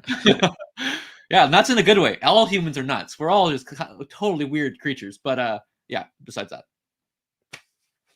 All right, keep going, Vish. You never raise the level of technical expertise of your source. You cannot make or pile in technicality. When we describe, for example, you guys see the expression on my face there? Floors. The architectural term in Greek, they don't have it in Hebrew, right? Because everybody knows, by the way, just people need to get this out there. The Hebrew vocabulary, the number of independent words, 8,000 at best, and quite a few of those are hop hogs. So 5,000. Kipp, you smirked at that? So 5,000? Because you Hebrew guy. I mean, so many of the Hebrew roots are based in the... Yeah, let's pause it. Okay, so he was, let's talk about this increased technicality here. So he's basically saying you can't expect the person translating later to have increased technicality. So I'm not an expert. I don't even know what that means. What does that mean to you, Joel or Kipp, whoever wants to comment first? So I mean I've seen him make this claim now a number. This is one of his favorite things to continue to restate, and I believe he presents this as one of his key pieces of evidence for the origins of the Torah in Greek having been translated into Hebrew. He's I've seen him say that there are anywhere from 250,000 to 1.5 million independent words in Greek. And for this reason, as I understand it, and you guys, you saw the expression on my face there while it was made, because this absolutely gobsmacked me. Like I had no idea what to do with this because I've never heard anything like this in terms of it being a problem for working in any kind of a language. Like complexity does not determine the direction of translation. And I think that that's originally how I understood his point. And somebody else has suggested to me that maybe it's not so much that complexity determines direction of translation, but more so that for the complexity within this Septuagint is so expansive that it can't possibly be, derived from this Hebrew text, which looks like conceptually way simpler. And something that we need to really clarify here. So another thing that Ammon will never actually deal with is the fact that we don't just have translations in Greek. We also have translations in Aramaic. We have copies of Aramaic translations of Hebrew texts in the Dead Sea Scrolls. Hebrew biblical text in the Dead Sea Scrolls. One of the things that we see taking place, certainly within this period around the time of when the Septuagint was translated, is interpretive expansion on the biblical text. So as much as the Septuagint is in many places a translation of the Hebrew text, there are also instances where the Septuagint is providing interpretive gloss to the Hebrew text, to the Hebrew originals. And we see this taking place not just in Greek, but in other languages as well. We see it taking place in other Hebrew texts, and we see it taking place in Aramaic. Yeah, absolutely. Yeah. Can I bring in a point about this whole increased technicality thing? Please do. What he was mentioning? Please. Yeah. Yeah. So he makes the claim that you can't go, it's always gonna, you can't translate with increased technicality. So it doesn't happen. What I would say to this is that Hebrew and Greek are different languages. And so to get from one to the other requires making changes from this source text Hebrew language to the target language, which is Greek. And Greek is going to use different modes of communication, which maybe you would label that as like increased technicality, but I don't know if that's like the best label. So for example, Hebrew is generally speaking, a more paratactic language. There's your big word of the day. That is, it doesn't use a lot of subordinating clauses. So for example, you could say something like, I went to the store and I ate cheese and I didn't pay for it and I got gassy. It's like phrases are just kind of like put beside each other. Hebrew often phrases things like more like that. But in Greek, you're going to have a lot more things being subordinated called hypotactic. So like having gone to the store and eating cheese, I didn't pay for it, leading therefore to me getting gassy. And it's like all like subordinate clauses. So just because you might phrase things differently, or because there are different systems of languages, because languages aren't all the same, right? They're different systems. It doesn't mean that one is more complex than the other. It just means that there were different means of communicating. So in Greek, for example, a lot of those means of communicating are built into the morphology, and by that I just mean like the combinations of vowels and consonants that get added to words to indicate specific meanings. So you got a specific set of sounds forms that indicate something like the subjunctive, which is the realm of possibility. And so you got specific forms you can see on the paper that are on whatever you're reading that show that. In Hebrew, the same kinds of things will be signaled in different ways. And so just because there's a lot of different little symbols and sounds that you might get there in Greek, but not in Hebrew, doesn't mean you can't do the same things in Hebrew. It's not less technical. It's just there are different ways of achieving the same outcome. There aren't a million billion morphological choices like in Greek. But that doesn't mean you can't communicate the similar things. It just means that it's done in different ways. So what do you mean by increased technicality, Ammon? So I'm another one of a different way of communicating. Another proof of this in the Septuagint that we could show that we can tell. Oh, hey, this is a different language, a different system. I'm telling you about systems of languages. I can show you that in the text again. And so can I give another example, guys? Yeah, we good? Yes, we're good. All right. So this one, this one's a little bit more complex than the last one, but I think it's actually way more convincing. So follow along. I believe the audience can do it. What I'm going to get at here is, bright. Oh yeah. So we can see that the Septuagint is translating from Hebrew because Hebrew phraseology pokes through in places. So different language system. These are things that just do not make sense if you were writing compositional Greek, just on your own without translating from a text. You can see the underlying Hebrew sitting underneath the Greek. And one way we see that is with relative pronouns and resumptive pronouns. Don't check out grammar terms. A relative pronoun is just like who, which, that, whom, that kind of thing. In Hebrew, things get phrased differently because the relative pronoun, asher, that's the term, doesn't give a ton of information about how that relative pronoun is functioning in the sentence. You need more information. And so the Hebrew is going to provide extra information with another pronoun, a resumptive pronoun. So don't check out again. Here, I'll give you an example in English. In English, we could say the playground in which he played. And in Hebrew, you would say, classical Hebrew, you'd say the playground which he played in it. You see the difference there? English, the playground in which he played. Hebrew, the playground which he played in it. But we wouldn't say that in English, right? We wouldn't put that in it on the end. The Hebrew has to add that final bit in it because the relative pronoun which doesn't tell us the relationship between his playing and the playground. You need that it in it to make clear what is meant. So I'll give you another example, an English example. The cat by which the mouse died. In Hebrew, you would say, the cat which the mouse died by him. It's like, that sounds really awkward to us, right? Mm-hmm. The cat by which the mouse died. Hebrew, the cat which the mouse died by him. So you add in again this pronoun on the end of this prepositional phrase. It's awkward to us, but totally normal in Hebrew. So now here's where, if you followed along, this is where it's going to touch down for you.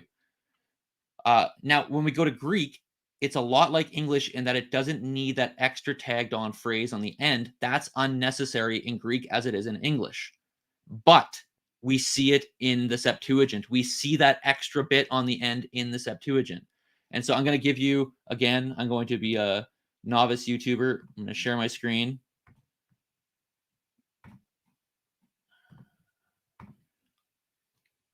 Can everybody see this?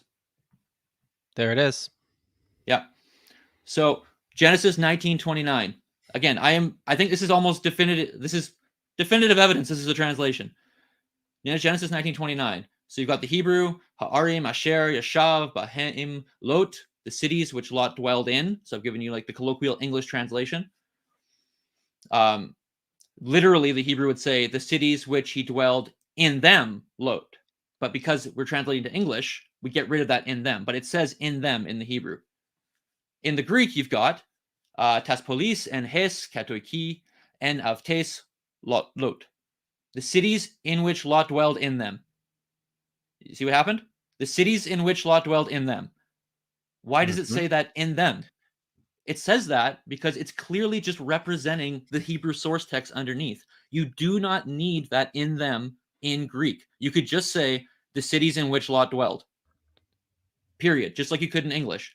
But because there's the Semitic source text, this Hebrew language system underneath, the translator is actually representing what they see in the Hebrew text.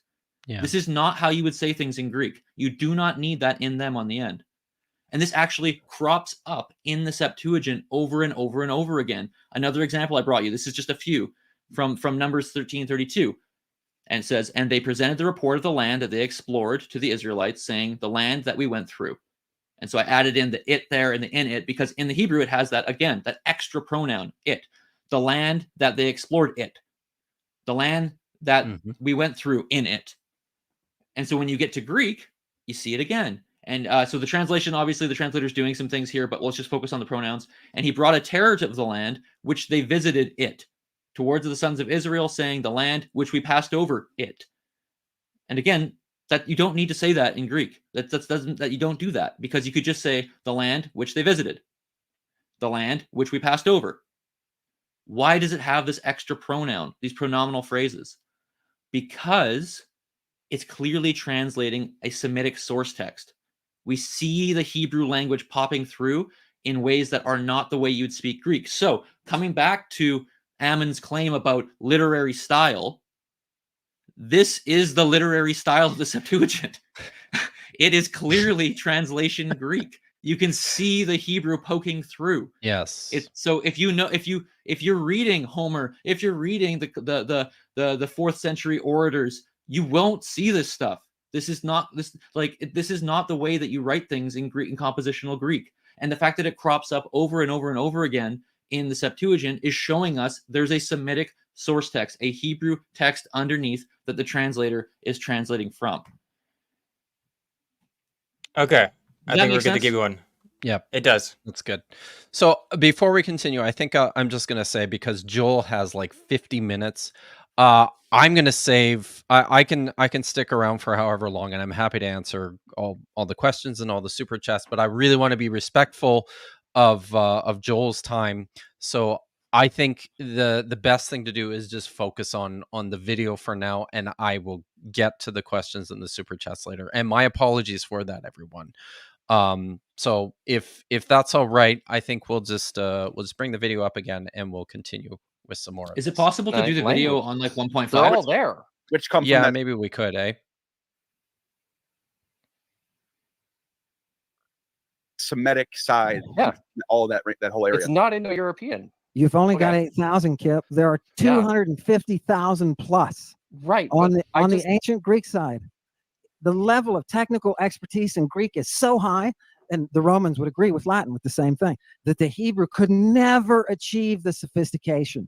And I'll show you that right now with the text. I'm just going to quote to you here. Yeah, there was a dude in the land called Alcibiades, and the dude's name was Job, right? And this guy was what? Look at the third line. He was Alethinos, Amymptos, Dikaios, Theosebes. Now, only 3 of those are represented in the Hebrew. One of those concepts drops directly. The problem that we get into is, what do these words mean? That last word, Theosebes, is a Greek word that goes back as far as Greek does. Can you pause it? Roots can you pause it there for a second? A handful of them. So I do want to point this out before we get into this. He's provided a list here of words in which the Greek verbal root for sabazo is employed in making all these different constructions. Something that's critical to point out here is that those first 2, sabaot and sabachtani, the first is a Hebrew word that is transliterated. I don't believe that it is derived from the Greek root for sabazo, and same with the second one. The second one is actually an Aramaic verb. Sabachtani is one that people will probably recognize from the words of Jesus on as recorded in I think it's Mark's gospel. I don't know for sure, but it says that he cried out in Aramaic, lama lama lama, or Eloi Eloi lama sabachthani. My God, why have you forsaken me? This is a transliteration. And looking it up in the standard Greek lexicon LSJ, like you won't find it there because it's not a Greek word, right? Mm-hmm. So you can continue. But you notice that Sabaoth is there, and right away people will jump in and say, Hebrew. Nope, sorry, it's earlier tested Greek. Yes, good. And why is that? Because we Greeks, we worship Sabazeus. This is not a new concept to us. Look at the verbs here, right? Look at them. Sabazo, to sabazo something. It is to extend Saba. And what is that Saba? It is from the Pelasgian side, which goes back to the Chalcolithic era. So this is before any Sumerian, long before. So from this Pelasgian side comes this Saba root. What did the Victorians in 1850 figure out? Sabazo is being used as a wadzo. Oh my God. That's the word that means to worship Bacchus. It means to cry Ewa in honor of Bacchus. So when I open up Genesis and I see the name Eve, and the Septuagint says her name is Zoe, I know that this is the Ewa Zoe. That is a Greek concept. That is the water of life. Let's keep going. Not the name Eve, though. I'll tell you the basic thing I tell incomers Yeah, into pause the it. intensive Greek course. The vowels are tuning. Okay, so before we get into the whole whatever you're talking about there, could you just try to represent his argument here for what he's trying to say? It's hard, honestly. for me personally, it was very difficult for me to follow at this point exactly where he was going, and watching it numerous times, I still struggle a little bit to see the connection he's attempting to make. So one of the things, though, that I think what's happening is Ammon has a deep attachment to this term. Uh, uh, what's theosabes, Yeah. which is a Greek word. It's a compound from theos, meaning God, and the Greek verb sabato, and it's translated a variety of different ways. It can mean a worshiper or a God-fearer, but he sees in this term there's a specific technical usage that appears in some very, very old texts, if I understand him correctly. And I haven't looked at these, but in some very, very old texts, it appears specifically as this technical term for worshiping Saba or Dionysus or Zeus. I think. Am I getting that right, Joel? As far as you understand it, I think so. Yeah, he was making some connection back to Zeus or Dionysus. Yeah. So, and then what he's doing from there is saying this is what this word always means, right? And that's just not how languages work. No language works this way. We have words in English that we will use and to mean various things determined by their context of usage. And in particular, when it comes to a text like the Septuagint, one of the things that we need to bear in close consideration is where it came from and who was writing it.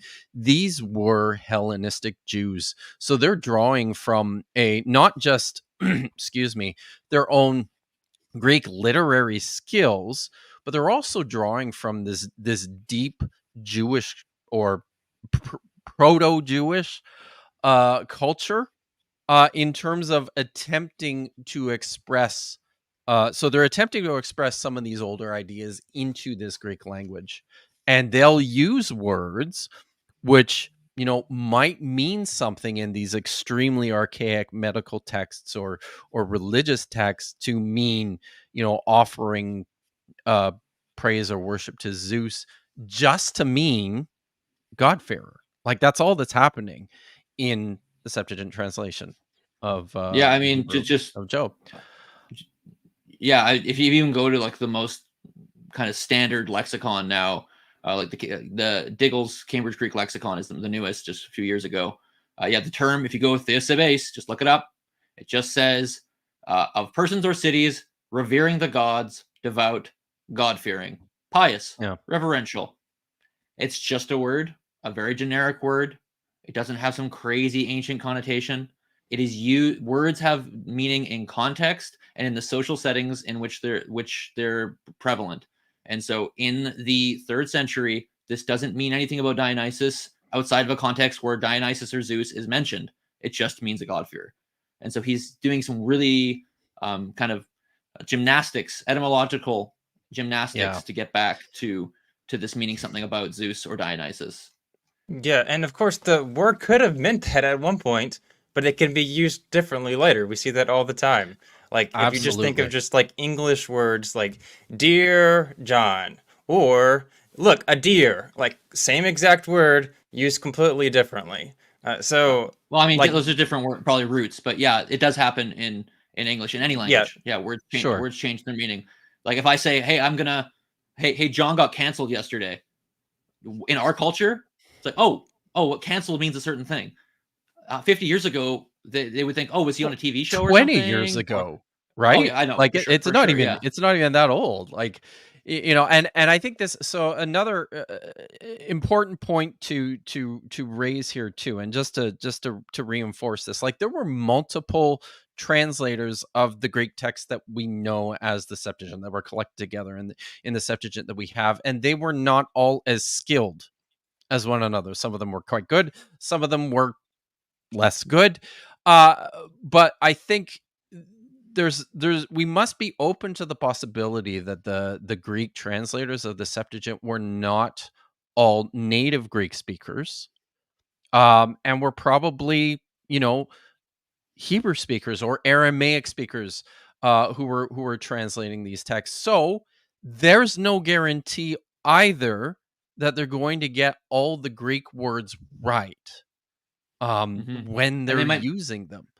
They might punt at certain places too, Yes. right? I have an They do example. this throughout Job, right? Yeah, can I bring another example here of why we can tell there's a Hebrew text underneath? Because it's exactly what you're saying, which is that I would say that a lot of the translators, especially the Pentateuch, they seem to be pretty good at Greek. But even so, there are certainly times when they don't know what to do with the Hebrew text that's before them because they don't get what it means. And so what do? They just literally render a transliteration. They make the sounds of the Hebrew and put it into Greek in a word that means nothing. Like it's a literal meaningless word, but they just put it into Greek characters, what the Hebrew sounded like. If this were a compositional Greek text, why are they suddenly inserting meaningless Greek words? Why are they suddenly putting in just meaningless stuff? And so I'll show you. Again, I'll share my screen one more time here. I have an article from Emmanuel Tove, who is a giant in biblical studies, an absolute giant. And I just grabbed a screenshot of his article here. Loanwords is the article. And here you could just, does everybody see this? Yeah? You guys can see this? Yes. Yeah, okay, good. Maybe zoom a little bit. Yeah, So I just clipped this from his article, and he just shows us a few examples where you have a Hebrew text, and then it's rendered literally in Greek. So savek or sevek maybe, but sevek. I don't have the consonants here, the vowels here. But then he renders it with savek. So it's just the Hebrew being the sound of the Hebrew put into Greek letters, despite it actually this is not a word. Savek is not a word in Greek. You see it in Samuel as well, where this Amapheth upon the I guess the things before Amapheth. Well, Amapheth is just clearly Hamapheth or Hamaphoth or something from here, from the Hebrew, because they don't. This is not a Greek word. Same thing happens here in 1 Samuel. This ergaz. It's just Hebrew sounds being turned into Greek, and we see this in other places. On that one from 1 Samuel 6:15, this is something interesting that we can see clearly, is that the Greek translator is not even getting the like he's misreading one of the consonants there, right? That the word is argaz, right? But because the Zion, in particular in a number of Second Temple scripts, looks almost identical to a vav. Here he's transliterated it ergav, right, instead of ergaz, because he's mistaking that last letter, which is a Zion, for a vav. Yep, exactly. And so we see this in other places. We see it again in Genesis down here. They don't know what to do with this word, so it becomes just a transliteration. It's just the sounds, just to make sure everybody's clear. It's just the sounds of the Hebrew. And then it happened here again with Mahir, which again they're reading this probably a little bit differently consonantally, and you see it throughout the Septuagint. And so I share these examples with you because it is evident from the text data, scientifically speaking, as Ammon wants to, linguistically speaking, it is clearly a translation from a Semitic source text. Otherwise, they are speaking gibberish. They're making things up that's nonsensical Greek. So I hope that also helps to convince the audience who's here. It's quite evident. I know we haven't said this yet, but there is not a single Septuagint scholar on the planet who thinks that the Septuagint is not a translation. And I know, of course, consensus, whatever. I mean, we can all work towards pushing against consensus if they're wrong. But no one, I'm just saying, literally no one thinks this isn't a translation. And it's because of the things I'm showing you. The translation technical data, the linguistic data, this literary style. And this is Christians all the way to the most fervent atheist out there, no matter what your religion is, everybody does not think in this view. Okay. Yeah. Yeah, can we keep going with the Eve stuff, Vish? Yeah. Yeah, I got 35 minutes, guys. And then I gotta hop out right at 12:30. We might have to consonantal continue stems, this at and another that time. E on the end is just the way to address that ewa. What about the Ewa guttural? becomes ewa. Oh, isn't that Where does nice? the guttural come from? It's not a guttural. Have you ever heard of a digamma? It is a letter that was used in the Mycenaean Greek that became drawn into the upsilon. Now, this draw happened early on because it makes it all the way over onto the Latin side. Ewa, ewa. You spell it E-V-O-E. You spell it E-V-O-E. I spell it chet vav hey, and I'm interested to know where the guttural came from. Oh, well, here's the problem. That's Hebrew, and we're talking about the Greek language. But how do you get from the Greek? This is what I'm most interested in. Is the path taken from there? Are you saying, Kipp, let's pretend the Greek came first? You're asking how did it get from that into the Hebrew? Is what you're asking, in a way. In terms of some of these words, I know ewa sounds a lot like our anglicized form of the Hebrew, or well, it's probably coming out of the Septuagint version of that name, but the Hebrew is chava. So where did that come from? It was a later back translation, like all of the Hebrew.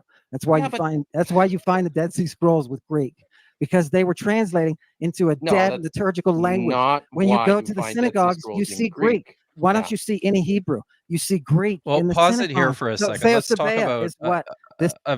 I've got something to say about Adam and Eve. Now the reason why I was fixating in here on the guttural when I'm continuing to ask him where does the guttural come from, I'm talking about the phonetic value of that first consonant in Hebrew, the het, which makes the ch sound, which is missing in the Greek. Now, the reason I raise this point, there's a couple of things, right? I'm going back again to the etymological argument, the etymological point that chava, the name Eve, is a play on another Hebrew word, the verb chaya, or the adjective he, which just means living.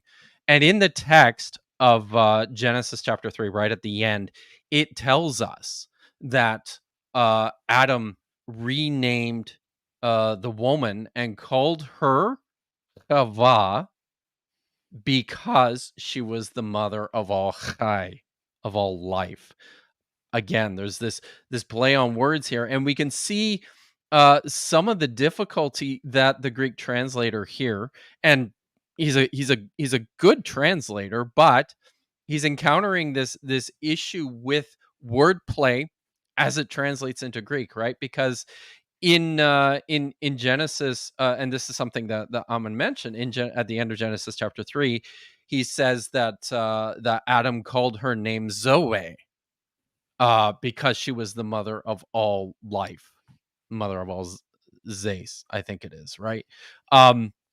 So, but then in Genesis chapter 4, verse 1, the text opens with Adam knew his woman Chava, and then she became pregnant, and she bore a son, Cain.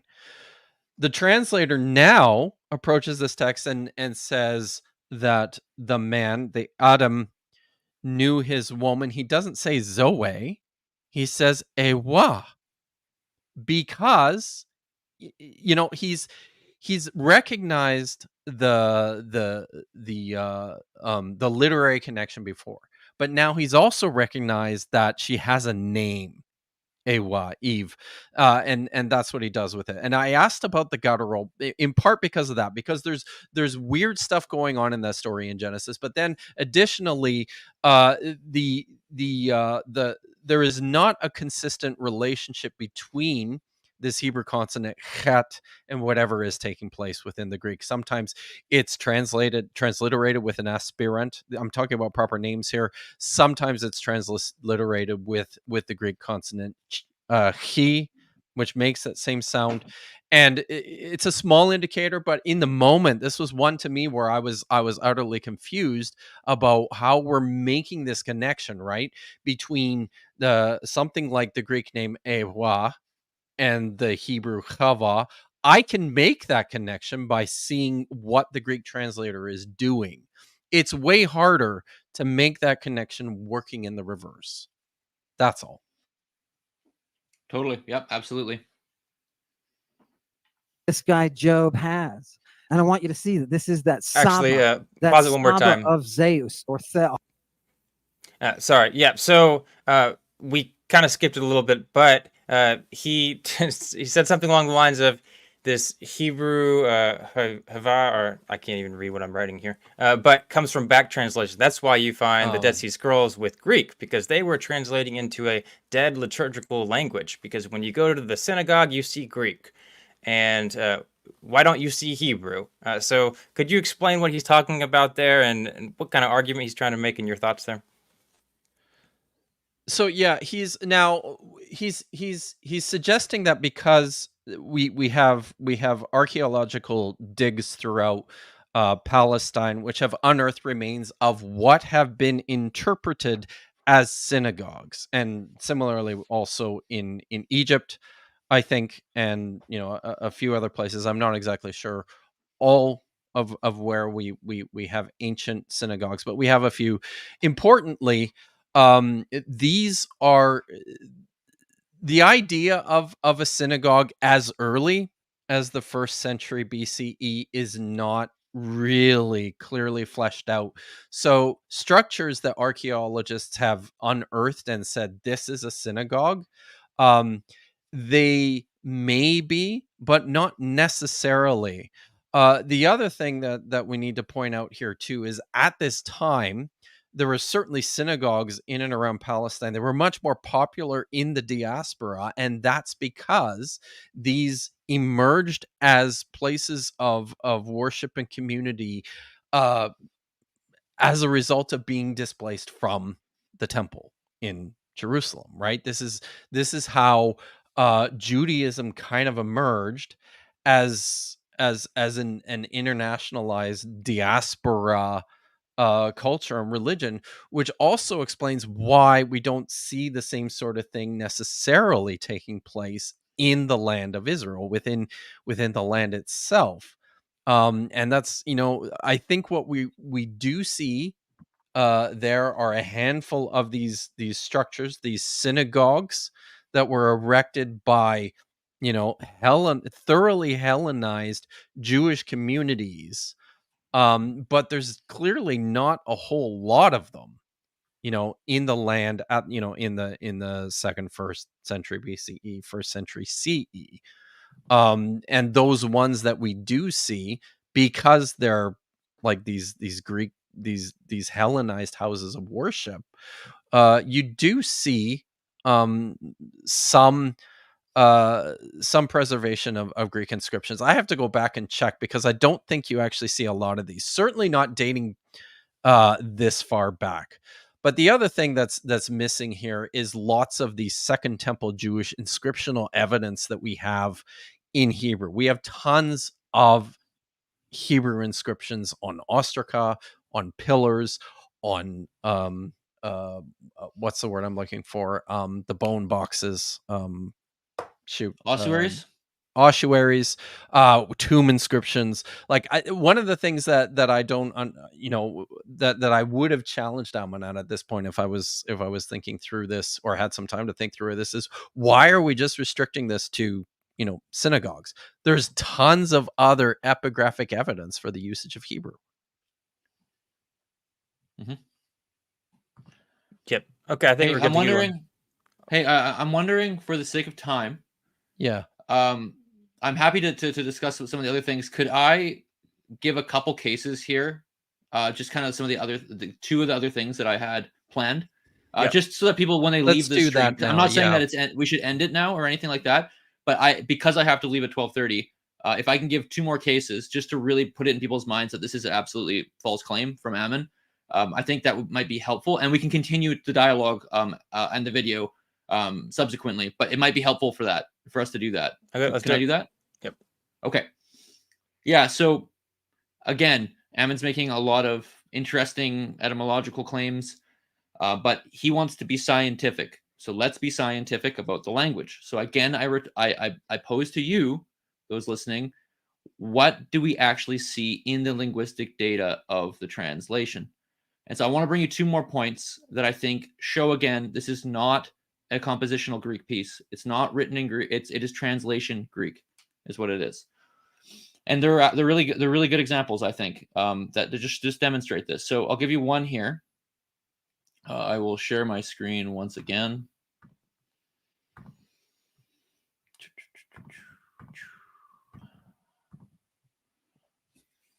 So let me know when you can see that, y'all. Yep, got it. All right. So here we have Leviticus. It's a crazy set of ritual texts and other things that people often get very confused by. Fair enough. But I just want to show you one thing right at the beginning. So in Hebrew, it says, ish, ish, man, man. Mebeit Yisrael Asher Yishchat Shor. Any man from the house of Israel who might slaughter an ox. Literally, man from the house of Israel who might slaughter an ox. That's when you say man, it's an idiom. It's a Hebrew idiom to say like a certain person, an individual, a certain man. That is not the same in Greek. That idiom does not exist in Greek. But what you find in the Septuagint is anthropos, man. Ton hion Yisrael, e ton proseluton, ton proskimenon, and himin hos an sphase moschon. Man of the son of Israel's, or of the immigrants, or of those residing among you, textual difference there, who might slaughter a calf. When it says man, anthropos in Greek, go ahead and search all of the literary texts that Ammon said that you need to read to understand the literary style. I've done this. Just do the search. You can look on a thing called TLG, the Source Lingua Graeca. Man is not a Greek idiom. It doesn't exist. Why doesn't it exist? Because this is translating from a Hebrew text. It's translating a Hebrew idiom literally. Ish is just anthropos. So it's clear that this is just a representation of the Hebrew that's underlying it. Does that make sense? Does that make sense, guys? Yes. Okay, it does to you. Okay. Yeah, so that's one example. Let's do another one. So this one's a little bit closer to my heart because it gets to my work in my dissertation. So I've done a lot of work in the laws in the Covenant Code, so in chapter 21 to 23 of Exodus. And later on, Kipp, you'll mention in your comments to him about the infinitive absolute. Yeah. It's this specific kind of grammatical, syntactical structure that we find in Hebrew that doesn't exist in Greek. And that was a good place for you to go. I think that was right. This construction, it gives us a window into times when the Septuagint is using phraseology that doesn't exist, again, in classical or post-classical Greek, in order to mimic the Hebrew source text that they're translating from. And so it's where we can use the linguistic data to show that the Septuagint is translation Greek. And so this is the literary style, again. So here's an example. Makei ish vamet mot yumat. One striking a man and he dies, he shall certainly be put to death. That's the Hebrew. And the Greek is ayande pataxe tis tina ke apothane thanato thanatusto. If anyone might strike someone and he dies, by death, let him be put to death. And so what I want you to focus on here is that last bit.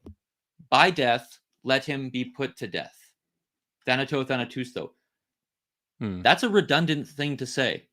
If you put someone to death, they're dying by death, right? It's not colloquial Greek. In English, it doesn't compute in English, and it also doesn't compute in Greek as a normal way that you'd say something. We're redundant. So thanatao means put to death. You don't need to add by death right here for everyone to really see. By death. You don't need that. The translator adds this phrase by death. Why? And here's the cinch. Because in the Hebrew, you've got two of the same root. You got mot, yumat. You can the MT sound. Does everybody hear that? It's because it's the infinitive absolute. It uses the same term twice for emphasis to say it without sophistication. So it's wooden in that sense, the translation, because it's trying to represent what is underneath, which is this Hebrew text, this infinitive absolute.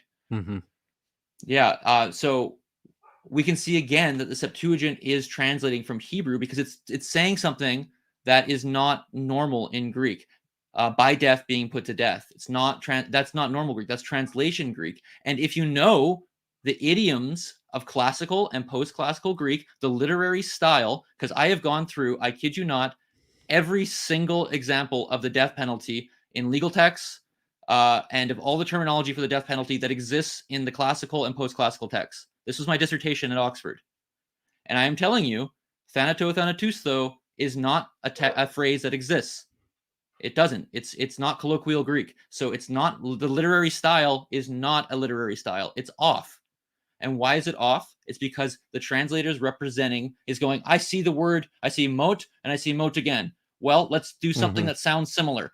Thanato, you see, thanat, thanatousto, thanat, thanat. And so it's not idiomatic Greek, but it's representing the same kind of structure it's seeing in the Hebrew text underneath it. So we can tell then that the literary style is not that of compositional Greek, it is translation Greek.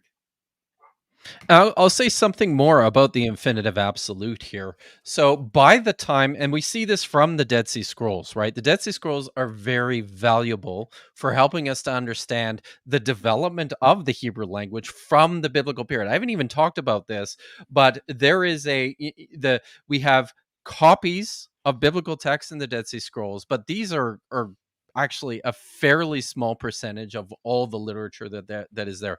There is tons and tons of original composition in Hebrew as well as in Aramaic. One of the things that we see in the Hebrew texts outside of their copies of biblical texts in the Dead Sea Scrolls is that this syntactical construction, the infinitive absolute in Hebrew, has started to disappear by this point, by the 2nd century BCE. So if we're looking at these Greek texts, and one of the things that I'll note as well, and I think Joel can confirm this, is when you encounter the infinitive absolute as it's translated in the Septuagint, they're not consistent on what they do with it, but what they are consistent in is misunderstanding how it functions.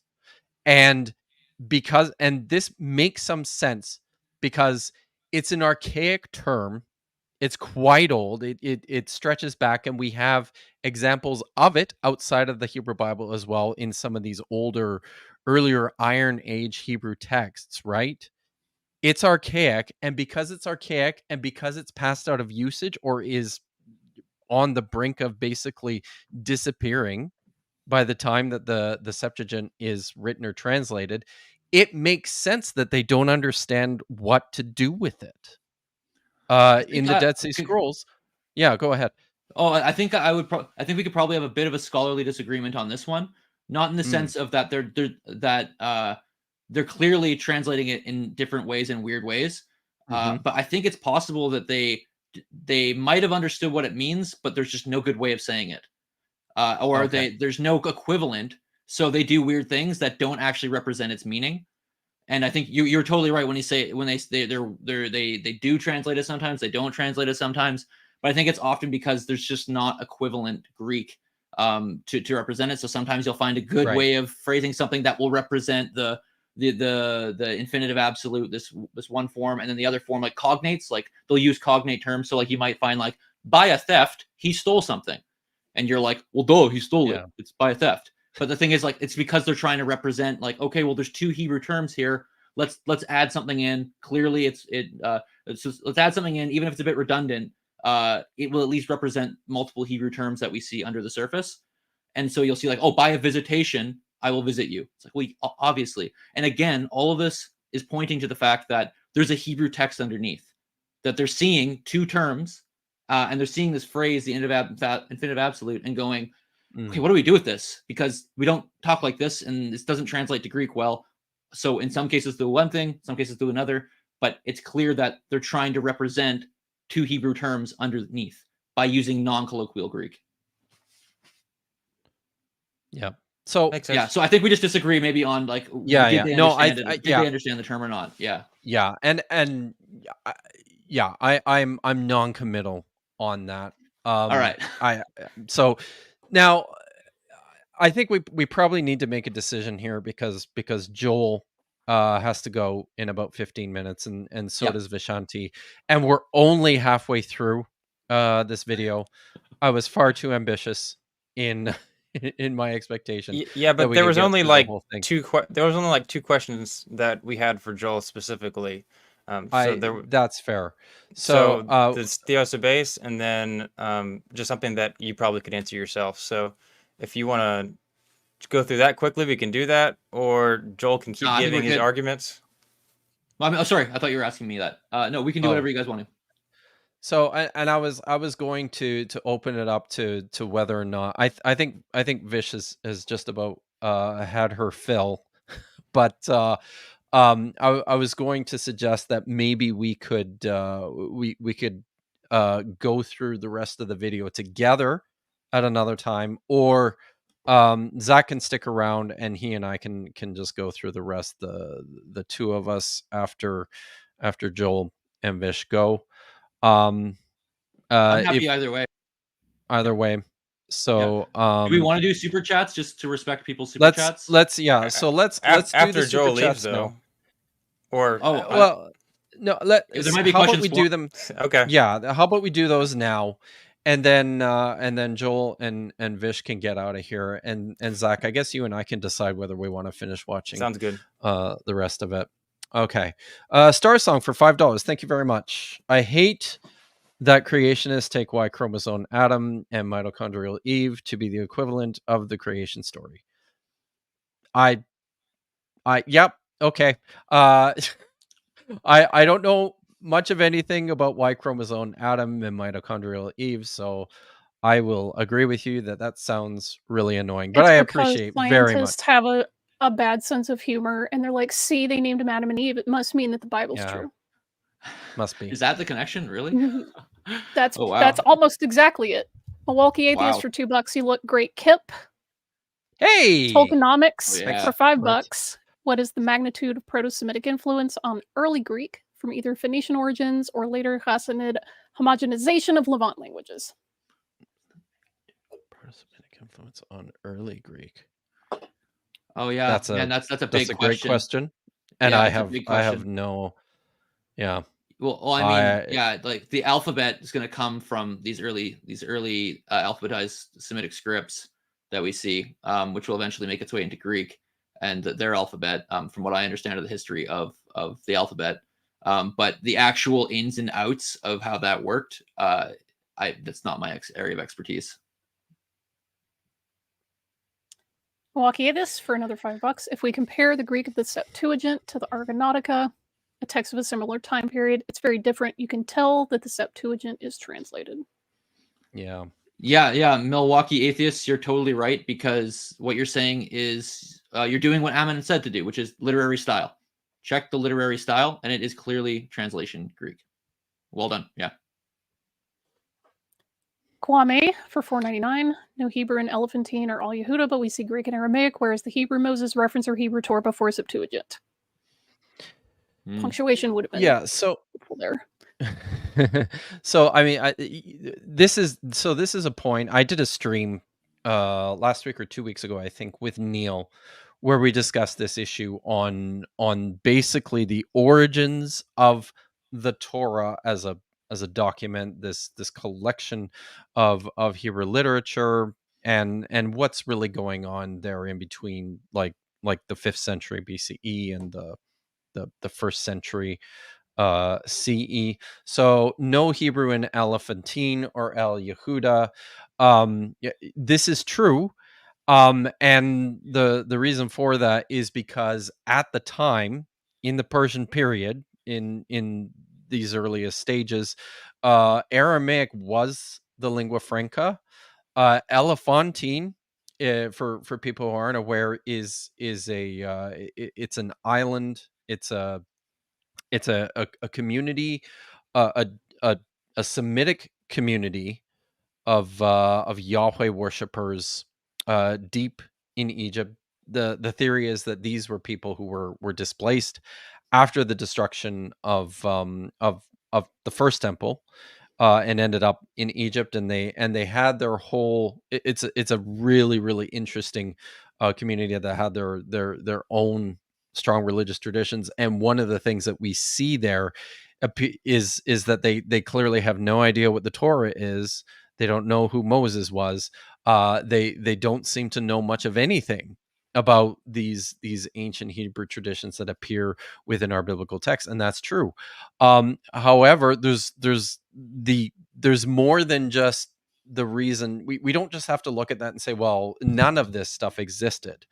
One of the things that that scholars will talk about is how much this early Hebrew literature was curated within a very small segment of the ancient Israelite population, that wasn't widely known from outside sources, but actually does date back quite early. As for ideas about Moses, or reference to the Hebrew Torah, we actually have references to Moses in the Hebrew prophets, which virtually everybody has no issues dating, into the 8th, 7th century BCE. Jeremiah makes mention of Moses. Micah makes mention of Moses. You see in the book of Hosea, which might be the earliest of the Hebrew prophets, talks about, it doesn't actually name Moses, which is kind of interesting, but talks about an Exodus tradition, and he talks about these patriarchal figures, Jacob and Esau and Laban. So we do have some evidence. Unfortunately, we don't have the kind of manuscript or artifactual evidence that we would like. But I'll also point out the other thing that we don't have are, Greek versions of these texts that date back that early either. Okay. Was classical Hebrew at first mutually intelligible as a dialect with other Canaanite languages, Ammonite, Moabite, Phoenician, etc. at this time? And this is where the difficulty in making this hard and fast distinction between what we call Hebrew and what we might call Moabite in particular. They're really, really close. Or, Ammonite and Phoenician, they're a little bit farther apart. But there's as I said, there's a collection of Canaanite languages, one of which is Hebrew.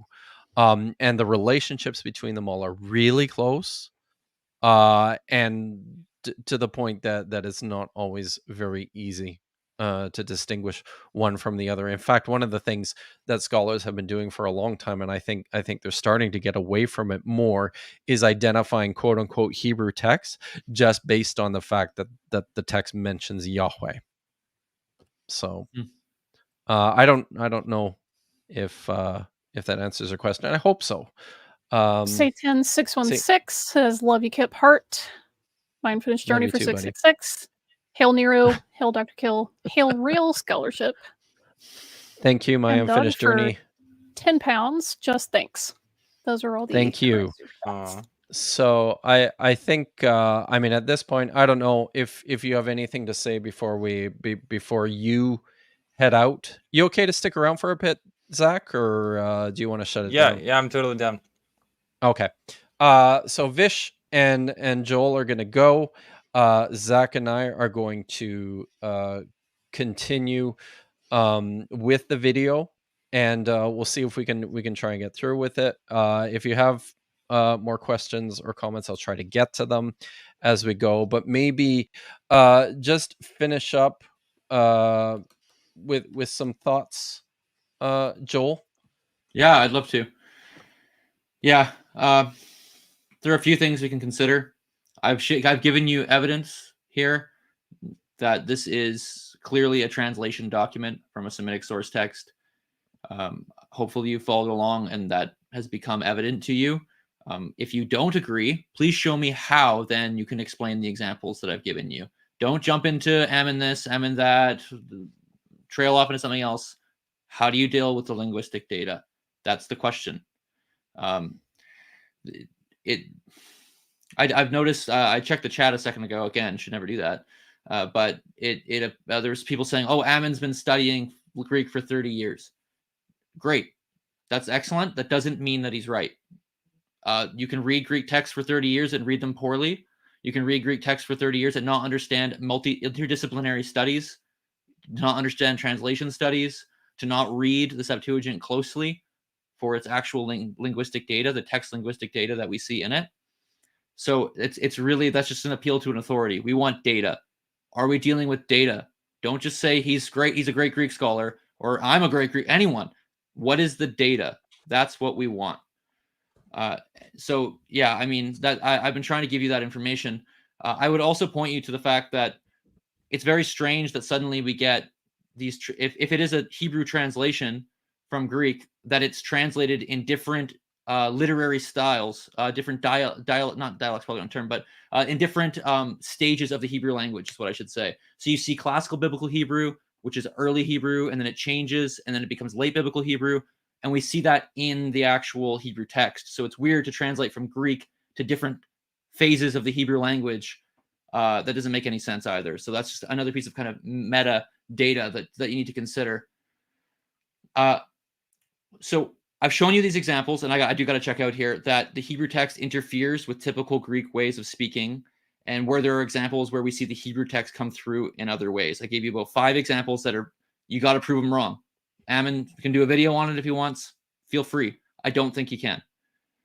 I will also add now, there are 0 indications that the Hebrew text has any interference from the Greek text. If it was a translation, you would expect interference from the translated text. We see no signs of Greek influence, 0. We don't see Greek loanwords. We don't see imitation of Greek syntax. We don't see any of it. Why? Because it is the Hebrew text that is interfering with the Greek text, not the other way around. The burden of proof lays with Ammon to show how this could be a translation from Greek. You would expect to see some signs that it was a translation from the Greek language, and not every possible sign that it is translated from a Semitic text. Those are my 2 cents for you all today. Thank you, Joel. Thank you very much for finding the time to take part in this. I really appreciate your input and your expertise on this topic, and I'm hoping we can do some things maybe together in the future. That'd be cool. Other than hanging out and having a beer, or whiskey. Whiskey. I only drink whiskey. Yeah. Oh, okay. Well, I twist my rubber arm. Okay. Well, we're gonna let Joel go. And Vish, thank you very much for helping out thus far. Vishanti actually has to go and study because she's got Hebrew class. Yeah, tonight, unlike Ammon, I bother to learn Hebrew, and until he does and does it well, I don't really care what he has to say about Hebrew text, because all he's doing is reading every single thing through Greek lenses. It's a meme, honestly. Just, oh, I only read Greek. Hey, look at all these other things that aren't Greek. Hey, these look like Greek. So, look, if people want to use mysticism and woo-woo language in their devotional study, live your best life. It's enriching to you. I'm sure it's very spiritually, great for you. That's not consensus and that's not scholarship. That's not how that's done. So, have fun. I'm going to go actually learn some Hebrew now because I have homework. I thank you, Joel. Maybe Ammon should try that. Yeah, right.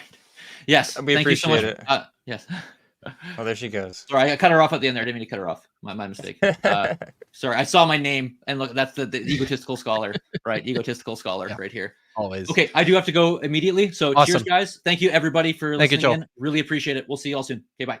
All right, later. And everybody make sure to go and subscribe to his channel. Yes. He talks about the Bible and stuff. Yes, please. talks about the Bible and stuff. All right, so I think I have the. All right, I'm gonna pretend to be a professional YouTuber now, and and pull up the video that I have loaded on my tab. There we go. I gotta add it to the stage here. La la la la la. Everyone can see that. That's all good. We're good. So we'll continue going through this. Zach and I will pause it and say a few things here and there. You can ask me to pause it wherever you want, Zach, and then we'll try and get to the end of the stream in a reasonable amount of time. Right. All right. Okay. Might want to make it big though. Yeah. Let's do that. I can do this. I can always do the full screen thing, right? There we go. I always mess. This guy Job has, and I want you to see that this is that Saba of Zeus or Theos. How does this translated, right? On the Masoretic side, you just use an adjective for being afraid, and you drop. So, one of the things that I'm going to point out here, I've mentioned this, I think before, but if you watch much of any of Ammon's material, you'll notice that when it does come to Hebrew texts, he will use a Hebrew interlinear that he gets from like Bible Hub or Blue Letter Bible. I don't know which one he uses specifically. So he uses these Hebrew interlinear texts in order to navigate what's going on in the Hebrew when making his comparisons with Greek. And importantly, I see this as a problem. I suspect it stems from the fact that he knows a little bit of Hebrew, but certainly not enough to actually read the biblical text and understand the biblical text. And the other thing that he will often do is when it comes to the Hebrew words, he'll pull up glosses that appear on these sites. These are usually derived from Strong's Concordance and their little glossary of Hebrew in the back. Importantly, this is not he's not using Hebrew lexicons. He's not using more detailed Hebrew dictionaries that scholars use when examining the language. Just for clarity, what's a gloss? A gloss is so it's like a simplified a simplified dictionary that'll just give you some equivalents. So like let's just pull this up here and I'll show you, right? Like he's using something that's tied to Strong's clearly for his Hebrew. Vayireh has the Strong's number on the left. It's got a pronunciation underneath, and it just gives you this basic definition, and one who feared. That's not a dictionary definition, right? This is just a basic gloss to provide you a broad value of what the word means. Maybe just for the sake of comparison, I'll show you what a Hebrew dictionary entry for that looks like. Shall we take a look at that? Yeah. So dive into the world of scholarship, right? So there we go. So I will just I'll stop that. I'll share my whole screen, and you can see this is what I'm going to show you here is what is commonly called halot. This is an abbreviation for the Hebrew Aramaic lexicon of the Old Testament. This is the standard work, and I'll just pull up the root yara, from which yire, the adjective, comes from. It's really small, isn't it? So let me see if I'll make that bigger. So, and you can see here just how much more in depth and detailed this is, right? So this is the root. It provides you the verb forms there. then it shows you what the adjective looks like and where it appears in the text, and you'll notice that it translates this in fear of, and gives you some examples of how it's used. And you'll notice here how it's rendered in Greek in the New Testament. Does it have a Septuagint rendering here? It doesn't actually. But yeah, so you'll see it's a lot more detailed. It provides a ton more information about the word itself. And yeah, so using a glossary as opposed to a dictionary, it makes a big difference. So just for some clarity, so he's using a text that doesn't give him the full details, that might not give him the full picture of this full discussion that we're having. But at the same time, though, isn't it possible that, I mean, I haven't paid that much attention to his channel. Isn't it possible that was like Neil's screenshots, or maybe he was just using that website just because it's easier, because it's free? So I mean I've watched enough of his stuff to see that this is commonly how he presents his stuff. And in the moment, like when I was there in the so these were his slides that he had actually put together. Okay. So yeah, this is his stuff. But we'll continue with the video. Up in Elohim. Look, Theosebea is I'm assuming everyone can hear it. Can someone give me a thumbs? And if I can, they can. Okay. If you can, they can. Yeah. All right, good. All right. Taken by the Hebrew back translator and done literally. They have no internal concept of Theosebea or Saba. So what you're saying is the word Theosebea, it's a technical term that means like to fear God or a religious feeling. It's a religious technical term. You're saying, I mean, look at the Hebrew, it looks like it's broken down to lire, which means fear, one who feared God.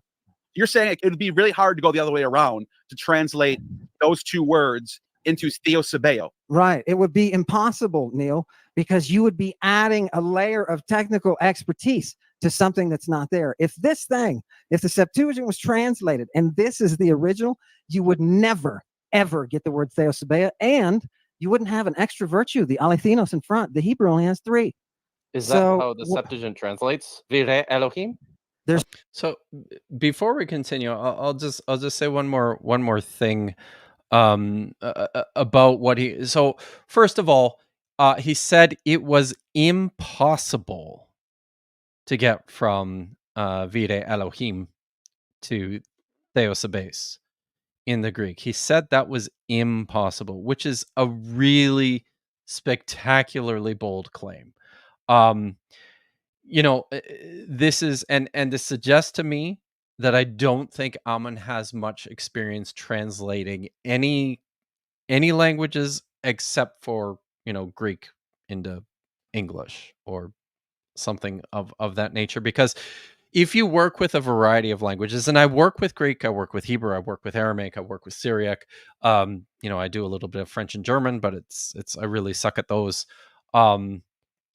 When you work with a variety of languages, you do quickly discover that there's such a dynamic difference that there are almost no limits to the ways in which that's probably going too far, but there's a reason why when two people approach the same text in one language and are in translating it into another, they're going to arrive at different translations almost every time, even the same text, right? And the reason for that is there's lots of different ways to do this. So for him to say it's impossible is really, really stretching this way too far.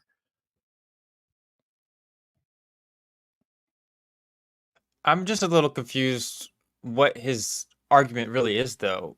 So Theosebes, that's one word, and I'm not pronouncing this right, but Vire Elohim, that's 2 words. Elohim. Okay, Vire Elohim, so that's 2 words. Is that all it is? It's just going from 1 to 2 or 2 to 1, and that is he saying that's impossible? I think it's because he's importing the meaning theosebase from these very archaic texts. Yes. Okay. Right, like that, because he suggested this is a strictly technical term, and I think that's more of what he's getting at. And his idea is that it's this very strictly technical term that can only mean this one thing, and because of that, Hebrew doesn't have the equivalence to deal with that. I think that's what he's getting at. But importantly, it's not just a technical term. Certainly by the time you get to the Hellenistic period, certainly when you're dealing with Hellenistic Jewish communities, right? They're gonna do their own thing with a language that may not necessarily be what everyone else is doing with the Greek language. Right. So like we have to have an argument to conclude, like we need evidence to think, hey, this is how we should think about it compared to how it's been traditionally thought of. And like he didn't give anything. He just listed words on a screen. Yeah, exactly. There's no Elohim there. Every time? There's no Elohim there. Yeah, the word, no, it just says No. So you're saying they took that word, it's a technical religious term, and they broke it down into two words in Hebrew, Vire Elohim. That's what Ammon is saying right now. Vire Elohim. I don't have any problem with being really seeing connections to Greek within the Hebrew text. I just very much struggle to see that this is straight across a Greek construction that was then translated into Hebrew. What if I said, can you just take it from a guy who's been reading Greek for 30 years and has read everything on the classical side and biblical side? And that, whether it's church fathers talking about their mucky muck or whether it's Julius friggin' Caesar, can you just take it from a guy like that I can pick up the Septuagint and read it? And I know exactly when it's definitely a Hellenistic text. It uses Hellenistic constructions. What do I mean by that? Not always. What do I mean by that? Little things that you cannot do in Hebrew. For example, you take one root and you put two different prefixes.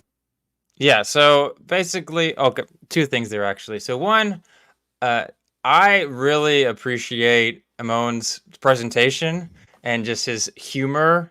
Like, whether I agree or not, like he's just entertaining to listen to. He is entertaining as hell, right? On another level. So on my video, someone commented I was wearing a Roman outfit.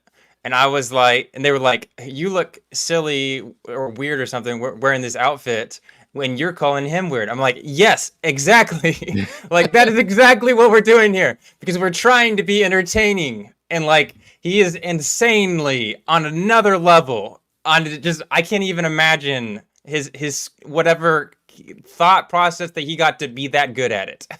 Like, insane. Okay, on the two thing there. So he was basically saying, hey, probably implying like, hey, Kipp, you don't know Greek as well as I do. And I'm like, I've studied it for 30 years. Joel kind of mentioned this earlier, but like, yeah, what exactly about him just spending all this time and scholarship? He even taught classes. He teaches classes today. Why is that not enough to just trust him? This is an argument from authority, right? So he basically said to me, just trust me, brah, because I've been reading Greek all these years. And I don't know if you caught it, what I asked him there. I asked him, how's your Hebrew? And I'll ask it again, and we'll talk a little bit more about it when he responds. But the problem with this point that he's making is it doesn't work if all you're reading is the Greek text and you want to make an argument about it being translated into Hebrew. I need to see this on a technical level, which is what Joel and I were basically doing up until this point in the stream, was illustrating on a technical level where the Hebrew text is clearly being translated into Greek, right?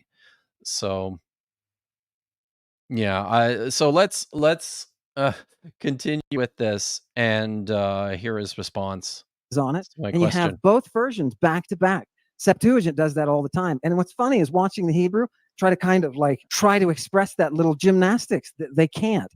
All I'm saying is this is a Hellenistic text. You have an example you can give on that? You did give one. The Theosebeo broke it down. I think that's a fair. So okay, is there another one? So you're dealing with a word, and I have no problem with, on an etymological level, some cross-pollination. I have no problem with that taking place.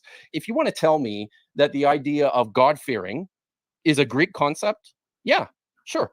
I can accept that. No, that's exactly what I don't want to tell you, because Theosebes is not God-fearing as it was translated into the Hebrew. It is a very specific veneration of Sabazeus or Dionysus for oracular. So, and as Joel pointed out earlier, Theosebes is just a word, right? It can mean a variety of things, including what he's going to say. You know, the veneration of Bacchus. It can mean that, but that's not the only thing that it means every single time. And I really think this is an issue when it comes to his treatment of the text. And he does this, you know, this is where he's done some odd things in his reading. I'm not going to get into it, but he's done some odd things in his reading of the New Testament with specific words like lestes in Greek, which means robber or insurrectionist or bandit, depending on the context, right? He does it with the verb chrio, from which we get the word Christos, which is transliterated into English as Christ, which is actually a translation of the Hebrew term Mashiach, which just means anointed one. So he'll take and fixate on these technical meanings of these terms that appear in these technical texts, and then he wants to apply that across the board to everything. And that's just not how languages work. It's just not. You know, if you to maybe use an English example, I don't know if anybody's ever read actual legal documents. They use English words in specific phrases and apply to them definitions because they're technical terms within the legal landscape. On a colloquial level, they look odd because they don't mean the same thing as when those words are used in a newspaper or in a short story. Does that make sense? Oh, for sure. Yeah. Yeah. I guess the big question is, does it make sense to that audience? Because, yeah, I would love to hear questions about what doesn't make sense about that. But yeah, keep going. Yeah. Right, like you were getting in your telesterion that Moses set up when the voice of God was appearing to him. It's the same system. It is Greek. It is not Hebrew. Is it the same word? Do you mind if I do a check here to see? I wish you would have before you came. I just want to be honest with you, Kipp, and I want you to be honest with me. And if you're going to say that you know the language, you better have done your work. Can I tell you that my Hebrew is much better than my Greek? How's your Hebrew, by the way? Okay. I spent a year in Israel in an archaeological dig at Megiddo. It was good enough to get along at a bar, but that was a long time ago. Good Lord. Yeah, long time ago. Long time bad, ago. Right? Bad. Your Hebrew is so here's the problem, everyone. Ammon's Hebrew is about the equivalent to my Greek. Listen, Dr. Kipp, for a minute to yourself. You said my Hebrew. My Hebrew was modern Hebrew, which has a vocabulary of about 60,000 independent words. It's a modern language. It's flourishing. It was invented in 1920. It's doing fantastic, right? It's doing fantastic. But it's a modern, the classical Hebrew is 5,000 words long. It's 5,000 words long. A modern language. So I'm very curious. All right. So yeah, let's talk about a couple of things here. Let's talk first about Ammon's knowledge of Hebrew.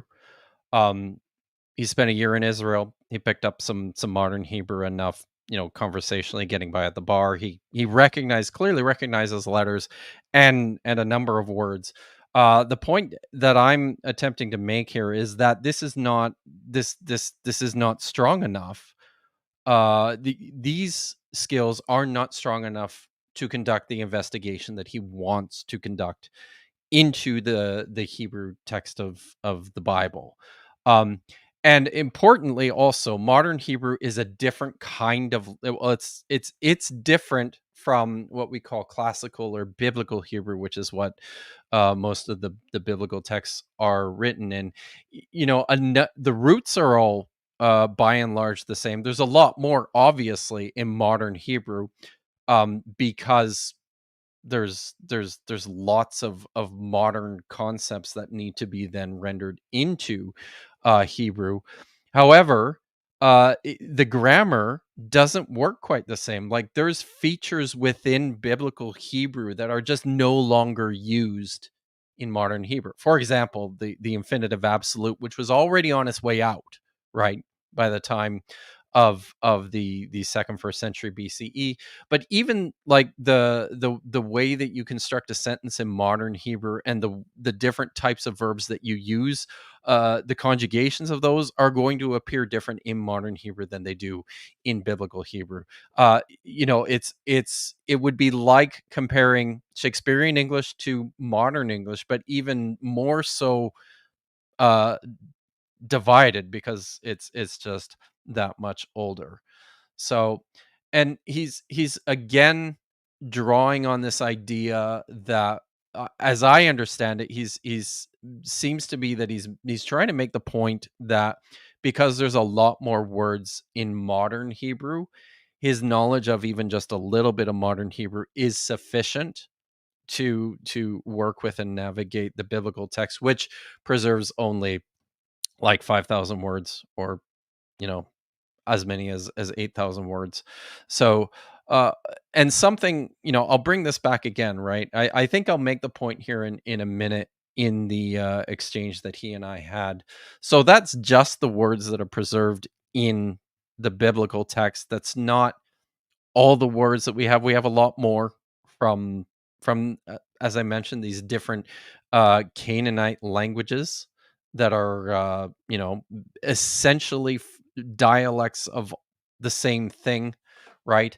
And I also think it's important to note that just because these are the words that appear in the text, this doesn't necessarily restrict or limit entirely to how the language has actually functioned in, as vernacular languages within Iron Age Israel. So yeah, this seems to be something that he considers to be a powerful point. But if you talk to any actual linguists, or if you talk to any actual scholars working in multiple languages, they'll tell you this. I mean, the argument really is not very meaningful. It just isn't. Yeah. You good to go? Yeah, we're good. Okay. About this though. This expression Yireh Elohim is not consistently translated. What's the Greek word? Theosabe? It's not. Theosabea. I mean, I have an example here, and I'm only just searching the Torah here. I have an example here in Genesis chapter 22, verse 12, where Yireh Elohim is translated as that's because there's no word for Elohim. Right. Do you see what happens? Right? No, I don't. If the Greeks were going to translate the Hebrew, they would have hit that the same both times. They didn't. They chose not to. But the Hebrew can't afford to express that power. So what does it do? It's the fear of God over and over again. That's all. Altar. The word for altar. How many words for altar are there in Hebrew? Why does the Hebrew writer of the Pentateuch always use the same word? So he's saying the Hebrew cannot afford to express that power. I'm just confused why he would say that. So, like, hypothetically speaking, like, hey, if we assume, hey, that's what that means, some context of some other god or worship or Bacchus. So, hypothetically, if that's what that means, then why would we see it in Job? Does he think that Job is some pagan worshiper that doesn't actually worship God? Possibly, and I would actually argue that the expression as it appears in Job, by the time Job is written and translated, like, Job is not the anything remotely close to the oldest Hebrew that we have in the Bible. It's pretty late. And also the other thing to point out here that I think is important is that the Hebrew in Job is really sophisticated, and it's actually extremely difficult, which is why this is something that I never got into. My friend Chrissy Hansen has written about this on her blog. And I believe she's also doing another stream. Is she doing a stream with you about this? Planning on it, but we had to reschedule. So we'll see if that happens. Yeah. So this is going to come up, right? The Hebrew in Job is so difficult that whoever the Greek translator was of this text just plodded through it and struggled so much with various elements of the text to the point where he just skipped stuff, like just ignored it, pretended it wasn't there. You guys will talk about that. But sorry, what was the question again? We were just talking about theosebase and the it being used in multiple places. It might be helpful for you to talk about why it's important for it to be in multiple places. So so this is something that I'm getting at. I make the point here that throughout the Hebrew Bible, excuse me, the term vire Elohim does not consistently correspond to the Greek. It's not always theosebase. Sometimes it's translated using the Greek verb phobeo, which is the more common word to use for fear.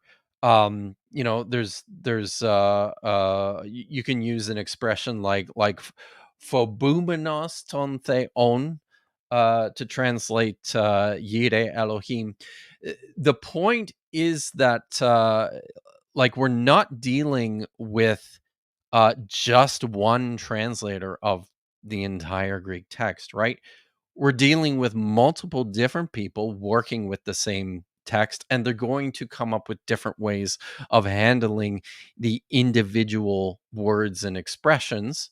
And here's where we see one of the differences. Oh yeah, you were asking. Sorry, I'm like a hamster on a wheel. Within the book of Job, I think that word Yire Elohim, that expression, probably has something to do with the fact that he's not an Israelite. This is an expression by the time of the Hellenistic period, certainly, that is used to identify proselytes, basically to Judaism. So this is how they want, to identify Job. So, but importantly, different Greek translators of the Hebrew text are going to come up with different ways to render certain Hebrew expressions. Theosebase is one of them. It's not the only one, and it doesn't really work in the other direction. Alma's going to try and suggest that because Hebrew is so simple, this is just the only term they had to woodenly, rigidly translate or interpret this idea of theosebase. I would certainly challenge that. There's definitely other words in Hebrew and other ways that you could render that term to distinguish it from Yire Elohim in the reverse. Mm-hmm. I see. I got you. I understand now. Word for altar. Yeah, he doesn't. You just don't read Greek, so you can't read it. I'm talking about the Hebrew. Because they don't. It's always the same. Because they don't have the language. They have a perfectly good word that they could have translated bamos with. They could have translated it with bama. Why not? Hebrew is dead. Hebrew is dead. They couldn't even translate angeloi. They haven't translated son. So this got a little muddled. Yeah. as I was responding to him. We're jumping around here from a bunch of different things.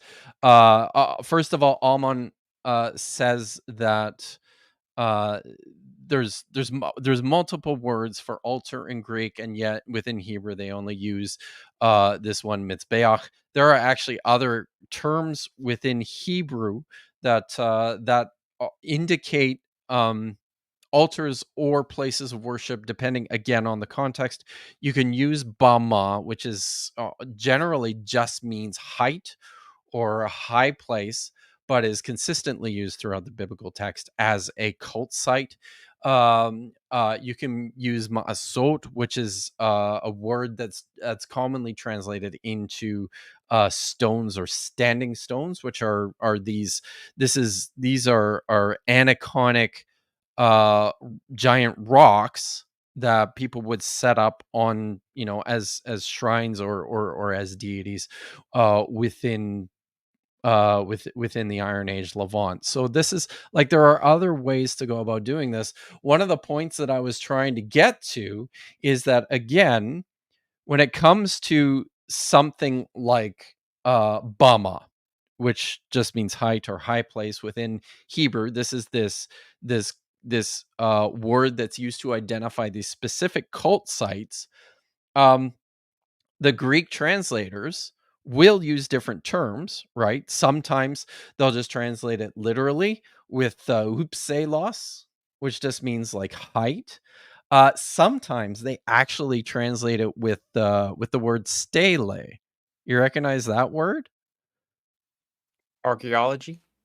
Yeah, so like this is a Greek word that we've transliterated to identify like these objects that were these large stones that were erected with writing on them. We have all sorts of examples from all across the ancient Near East, right?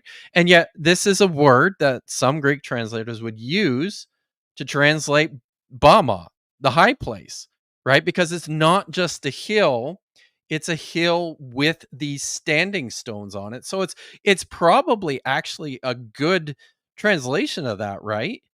I think it's more descriptive of what a bama actually is. But then there are other cases, in particular in I think it's in 1st and 2nd Samuel, the Hebrew word bama again is just transliterated into Greek with bama.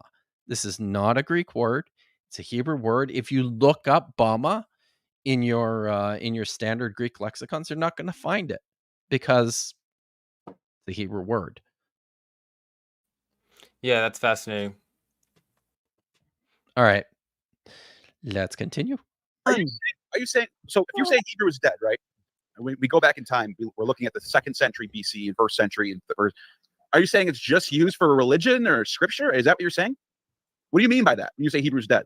There's 500,000 scrolls at least in Alexandria. Tell me how many of those scrolls are in Hebrew, Syriac, Aramaic? You're not going to find jack. This stuff doesn't exist. They have no literature. Where is the Hebrew medical literature? There isn't any because their dead language couldn't support it. They were all speaking Greek. Their synagogues. Go to a synagogue from the 2nd century. Why is there Greek all over the place? Because their liturgical language died. It was unable to stay alive in a living, demanding world. Yes. I mean, there's Hebrew manuscripts that date back. So why? Let me ask you this. So Neil kind of interrupted my response there, and it's an important one, right? We have all sorts of Hebrew manuscripts that date back to the 2nd and maybe even a handful to the 3rd century BCE. In the Dead Sea Scrolls, we have literally tens of thousands of fragments that together comprise hundreds and hundreds of manuscripts. And they're not just in Hebrew either. They're in Hebrew and in Aramaic. Another point that I didn't really get to in the exchange with Ammon, and one that I haven't mentioned up to this point, which is really problematic for his idea, is that within the Hebrew Bible, we don't just have Hebrew, we also have a couple of tiny little sections that are written in Aramaic. You have it in the book of Ezra. You also have it in the book of Daniel. Now, the reason why this is a significant point is because of the way that the Aramaic actually functions within the text. So this is all translated into Greek, right? If this was originally written in Greek and then translated, as he says, into Hebrew, then what on earth is happening in the book of Daniel, where you've got Hebrew from chapter 1 all the way through to the very beginning of chapter 2, and then it switches when there's a point in the story where Nebuchadnezzar he has this terrible dream. It terrifies him. It wakes him up, and he calls his magicians to him to interpret his dream. And then the text actually says they responded to him in Aramaic, and then the text switches at that point from Hebrew to Aramaic. But then when they finish speaking, it never switches back. It just continues in Aramaic for another like 5 chapters or four chapters or whatever it is. It's a running Aramaic text from that point all the way to the end of chapter 8. Chapter 7?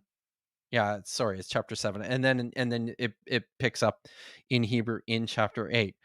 What's going on there? And why on earth does the text look like that if they're just translating out of Greek into Hebrew? This is a real problem. But one of the things that we know from the Dead Sea Scrolls is this rich literary landscape which features not just original Hebrew compositions, but lots of original Aramaic compositions, which are based on older Hebrew texts. And very, very interestingly, a bunch of these Aramaic texts also feature the figure Daniel. So it really seems like there's this dynamic interplay taking place between the Hebrew and the Aramaic in particular at this point in time. So it just there's a lot of Hebrew and Aramaic literature out there. So he says that the Hebrew's dead. Do you have any idea when he thinks the Hebrew is dead? Like, does it just stop being used for a long period of time?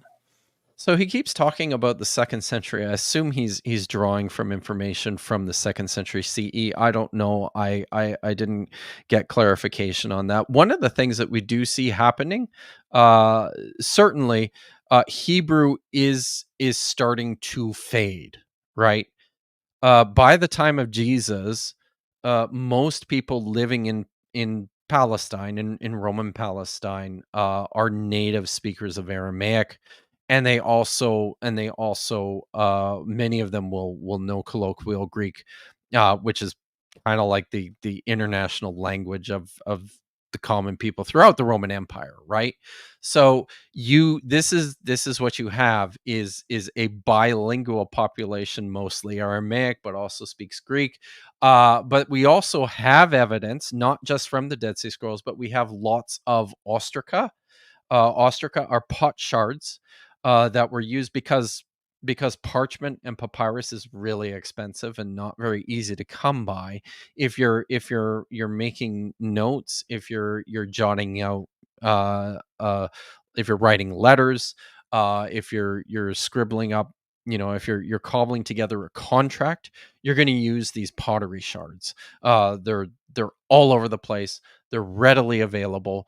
We have literally thousands of them from throughout the Second Temple period, and piles of them, not just in Aramaic, but also in Hebrew.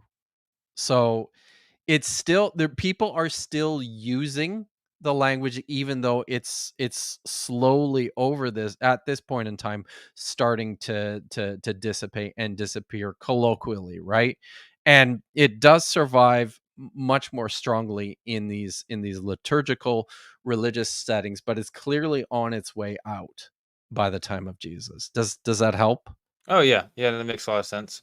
But even later, like the early fathers, very like up into the 5th century, like only one of them knew Hebrew or something like that, something ridiculous.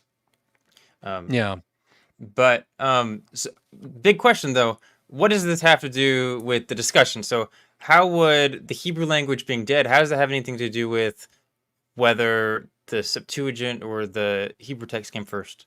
See, I think the point he's trying to make is that because Hebrew is already like a language that only survives in religious settings, that they translated the Hebrew text, or sorry, they translated the Old Testament from the original Greek back into Hebrew as a means to provide some sort of religious weight to. I think this is the argument he's making, right?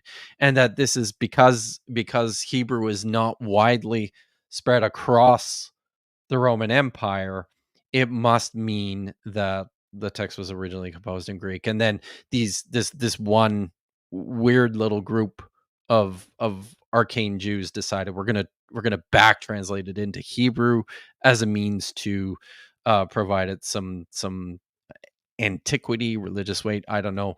I think that's what he's saying, what he's getting at. But honestly, I'm not entirely clear. Yeah, but that's also connected to the what was it, the altar being used, how that was used in Hebrew. Yeah. So what is he saying, that like, hey, it was this very small sect, they didn't have a lot of characters or words to use, so they just used this one, and that's an example of how Hebrew was dying off, something like that? I don't know. At this point, I'm kind of throwing my hands up and going, I'm not entirely sure I understand the argument here. I don't think it's a good one. Scholars who work in virtually all the fields of antiquity don't think it's a good one. It just, and I don't know what else to do with it than that. So, we can keep going. I'm with predestined. I'm also confused. So, yeah. And it kind of just sort of rolls downhill from here, though. It really does. I'm pushing back on Ammon now because I'm curious. Why would they even make these translations into Hebrew then? For the same reason they said in antiquity. I actually, there's clearly a revival of Hebrew language during the Hasmonean period. I think that's obvious. The Hasmoneans were explicit about ensuring this revival. This is why I think within a number of the Dead Sea Scrolls, you've got a new, I mean, it's called Paleo Hebrew, the script, but it's like a new form of the old Hebrew script that survives from the mid Iron Age, from like the 8th, 7th, 6th century.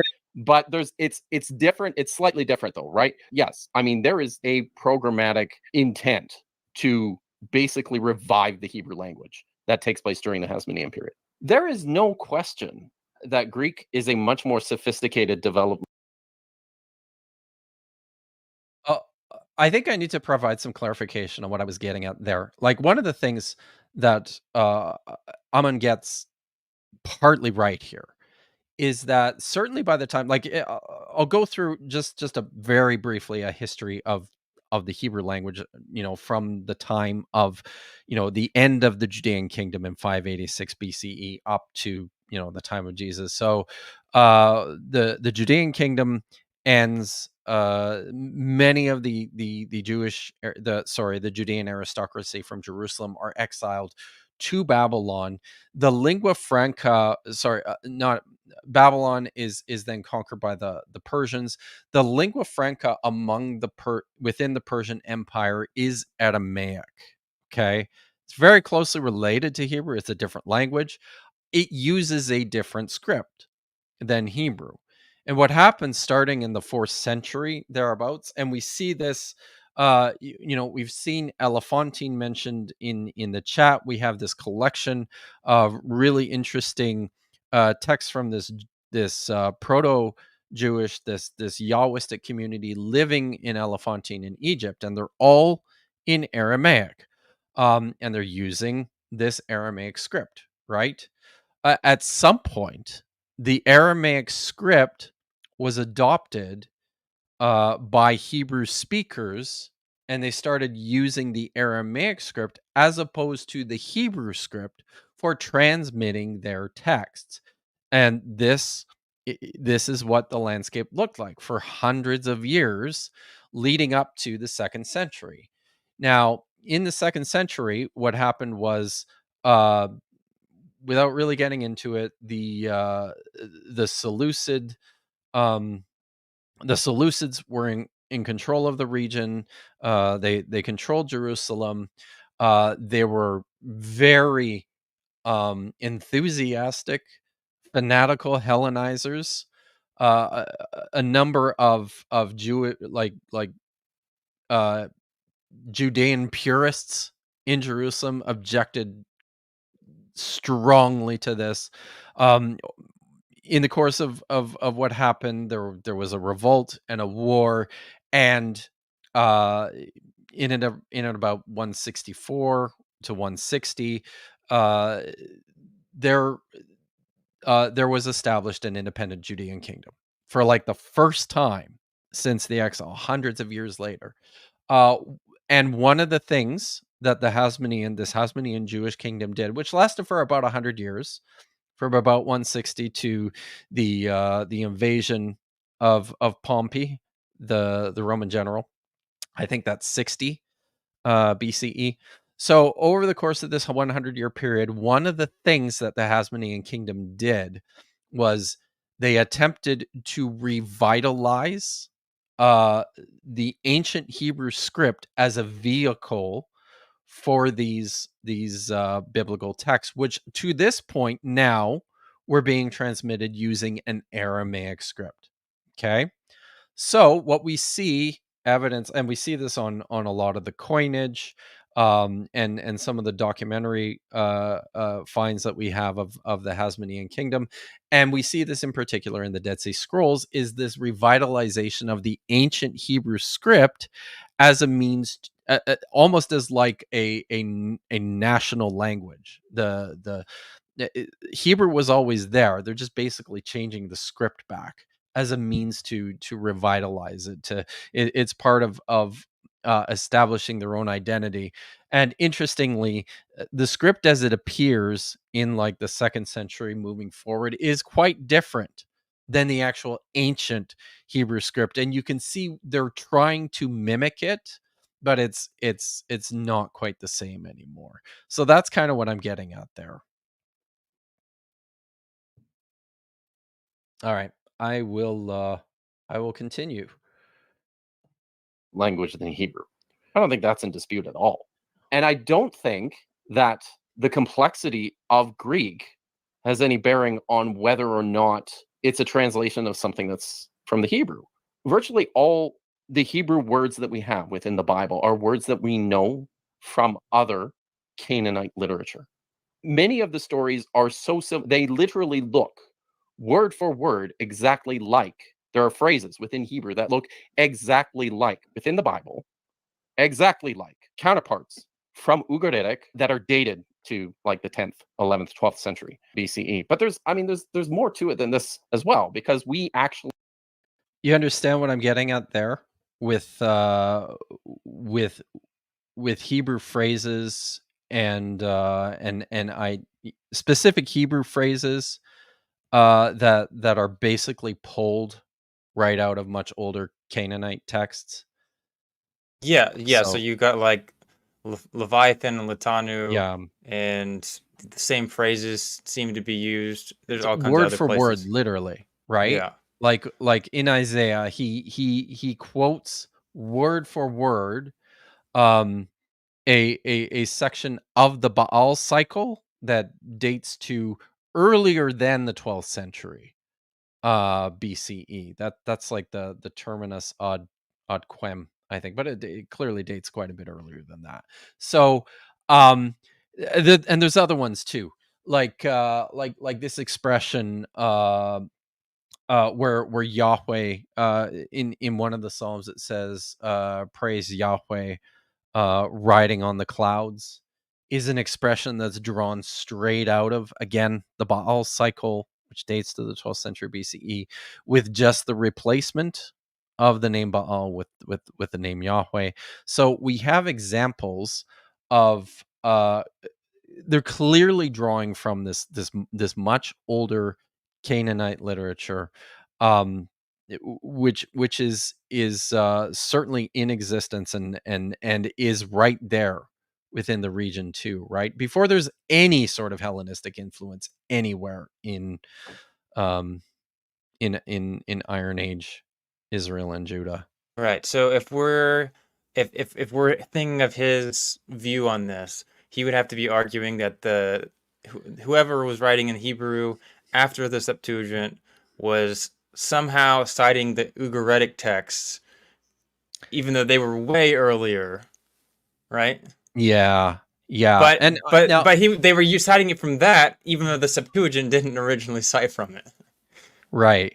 And again, this goes back to the problem of if this is originally a Greek text and the original Greek text is then translating this stuff out of, like the Baal cycle into Greek, and then a Hebrew back translator is retroverting that back into Hebrew, um, that would mean that they're also then looking up the same expression in, the Canaanite, the Ugaritic Baal cycle and getting that right, like word for word, as they're going in the opposite direction. It becomes really, really complicated and messy, almost to the point of absurdity. Yeah. All right. We have surviving Semitisms within the Septuagint. The one that I think is, and we've talked a lot about this already. I'm going to mention, the infinitive absolute again. Joel talked about the resumptive pronoun. We talked about the ways in which Hebrew names don't always translate well into Greek, and especially plays on words that occur with these names. Is perhaps the most prevalent and obvious is the infinitive absolute. It doesn't make any sense if the authors of the Pentateuch are translating a Greek document that they would transform certain expressions that appear there into Hebrew infinitive absolutes. And give us one example, and then let's allow Ammon to give his. Can I ask, does Ammon have an explanation for that? Yeah, I just want to say, hoo-ha, hoo-ha. Your question was, when is it written? Stylistically, the Septuagint. So this is the part of the discussion where it became clear to me that Ammon was just not dealing with the data, right? The infinitive absolute is an extremely powerful point in favor of seeing that this is a Hebrew text that's been translated into Greek. And what was his response to that? When I asked him to tell me what do you do with this? Hoo-ha, hoo-ha. How am I supposed to continue in an exchange when this is, at that point I was like, I don't even know why I'm here. This is not what I expected it would be. And sometimes you just, I had kind of given up at this point. But so maybe he said that because I guess Derek asked another question. He's like, yeah, hey, right? whatever, forget about whatever Kipp said. I'm just going to answer the question. But even then, seriously speaking, he never really addressed any of your arguments throughout this entire thing. Maybe a couple by giving you some explanation, which today we still don't understand. But even then, for the most part, he really didn't address any of your arguments. And I've made another stream detailing and outlining the evidence in response to stuff Ammon said on Danny Jones's channel.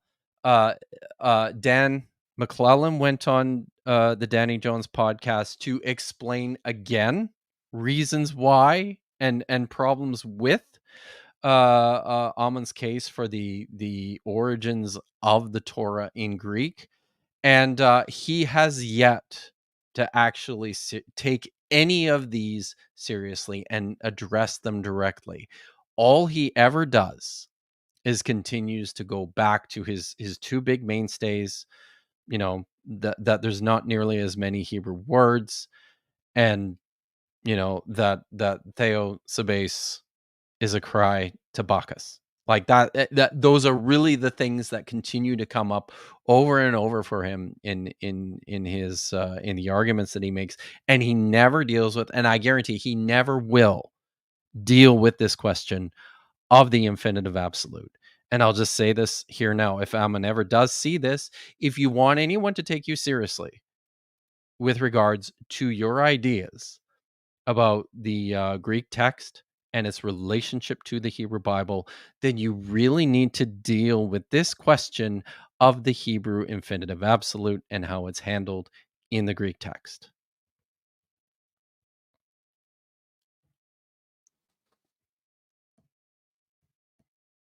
Not Septuagint. Sorry, Septuagint I was trained in the written. UK. Can you be quiet? You've been telling everybody else to be quiet. Can you be quiet for a minute? Thanks. I would say stylistically, again, if you just handed that to me Can you pause as a that? linguist, I would say, look, it has no element. Yep. So he was talking, and then you said something about yeah, and then he's like, "Can you be quiet?" So I don't know if he was referencing like how you were telling Derek and Neil to be quiet. Yeah. But at the same time, you were not trying to be like rude. Like I think you were making a joke, actually. A little bit, yeah, but I was honestly getting frustrated with how much the comments from Derek and Neil were taking us off track of the question at hand, which was what language were these texts written in. I should probably not have responded like that so strongly. Clearly. Now, I mean, I can see that, right? So, I understand why he was getting frustrated with that as well. But importantly, I think maybe this is hollow consolation for some people, but importantly, I sure never told Ammon to be quiet. Towards the end here, I said to him, I think, listen, right? Because I really didn't feel like he was. It really didn't feel like he was listening to the arguments. He certainly didn't ask a lot of questions about, the case that I was making. So it just, it really, this is basically like where it falls apart, right? I think I felt like, we're at best we're talking past each other. What's the point in continuing when the person that is on the other side of the table is just not even listening to what you're telling him or what you're trying to get from his presentation. So yeah, fair enough.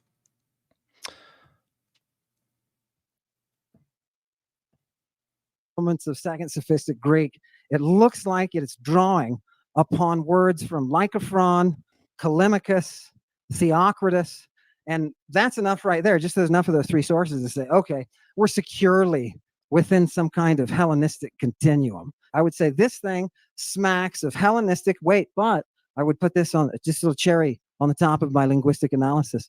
There is an air of sophistication that I would say this composer, and by the way, there's huge similarities linguistically between books all the way on one side and the other. It really looks like one person sat down and composed this thing. What year is it, Derek? I would say, wow. Like, and that's one of those things, right? Like, I just don't know.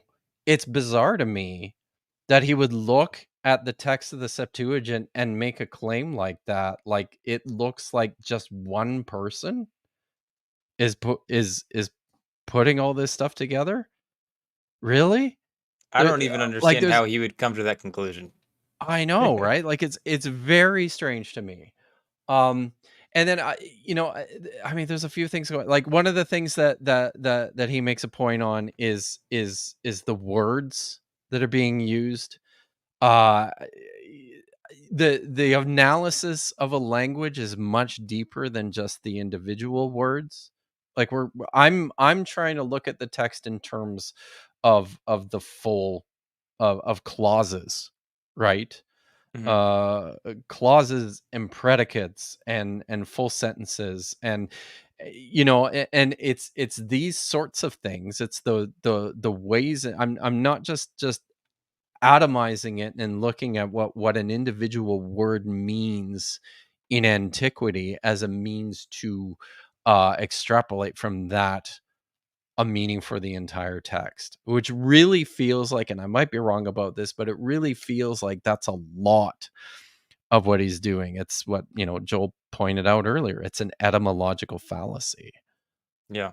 Well, if I could guess without him going into detail, is he seems like he's saying like the word like lycrophon. Honestly, I don't even know what that means because I don't know. That's an author. Okay. Lycrophon. Gotcha. So it seems like he's saying that, hey, that's why we can date to this time period, right? Yeah. Mm-hmm. I think so. Yeah, and I mean, he's right about this, right? Yes, the Septuagint is a Hellenistic text because it was translated in the Hellenistic period. But I'll repeat this again, something I said quite a bit earlier. It's as much as the Septuagint is a translation, there are certainly parts of it that are also an interpretation. So it is providing a Hellenistic flavor to these older Semitic, Israelite, Canaanite ideas. And, something I didn't get into here either was the fact that, like, this whole question of the composition of the Torah or the origins of the Torah is hugely, hugely complicated. And there's all these moving parts. Like, we're dealing with texts that in their current form, in the form that we have them in the Dead Sea Scrolls, are probably not that old. The Hebrew versions, right? Like, how old is something like the book of Genesis? I think in the current form that it's in now, and this is just me, I think you could probably date it to about 250, maybe 300 BCE, right? And I have reasons for it. Like, it is a little bit wild, but hear what I'm saying, right? Like, in its form that we have it now, that is to say, there's a lot of stuff in the book of Genesis that dates earlier. Like, it does. But then there's a lot of stuff in the book of Genesis. I often point to the story of the Tower of Babel. No, not that one. Sorry. The genealogy in Genesis chapter 5, the long ages. I think you and I talked just a tiny little bit about this on Messenger, right? Like, there's a really, really interesting correspondence between what's happening in that text with not just the Sumerian Kings list, but with Berossus's version of the Sumerian Kings list, which dates to like 270, right? So I look at that and I think, well, maybe it is like this version of it. What we have in our hands is pretty late, but that's not me saying somebody sat down and wrote the entire book of Genesis from scratch in 270 or 250 or whatever, right? So it's a complicated question, and you can't just boil it down to this single point of it was invented out of whole cloth in the Hellenistic period. You can't do that. Yeah. I'd feel very comfortable putting it in the 3rd or 2nd century. First, I'd have to compare with, like, look at Nicander. He's getting some Nicander. He's 2nd century. Let's do 3rd and 2nd century. That's what I noticed, Derek, when I am looking up words using the Oxford. You can track their history. And the more I read the Septuagint, the more I know I'm getting references. You'll get some classical stuff. Their vocabulary is heavily, heavily, heavily Hellenistic. I would laugh at anybody who says this comes before them. It's completely out of style. It'll be completely out. It's not Attic, right? It's not classical. It has no similarity with the lyric. So I would say stylistically, I would say, okay, I'm gonna have to guess 3rd or 2nd centuries. How do I know that, Derek? Because John Scarborough at the University of Wisconsin, who does medical history and drugs from the Greek, he was the one who pounded in my head. You have to read these Hellenistic authors. You have to get an understanding of their scientific vocabulary so that you can compare it with Galen, because Galen was my man, right? So that's how I would answer your question. 3rd or 2nd century. It does feel so. Now, a couple things there that I need to point to.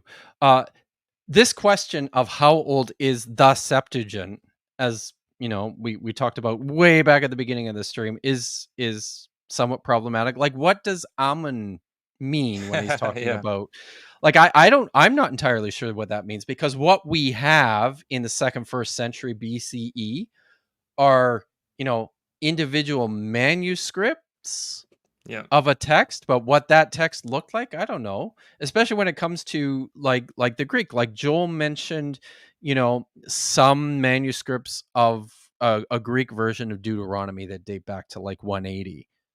So, well, what was that? Was that just a Greek translation of just Deuteronomy, or was that a Greek translation of a complete Torah?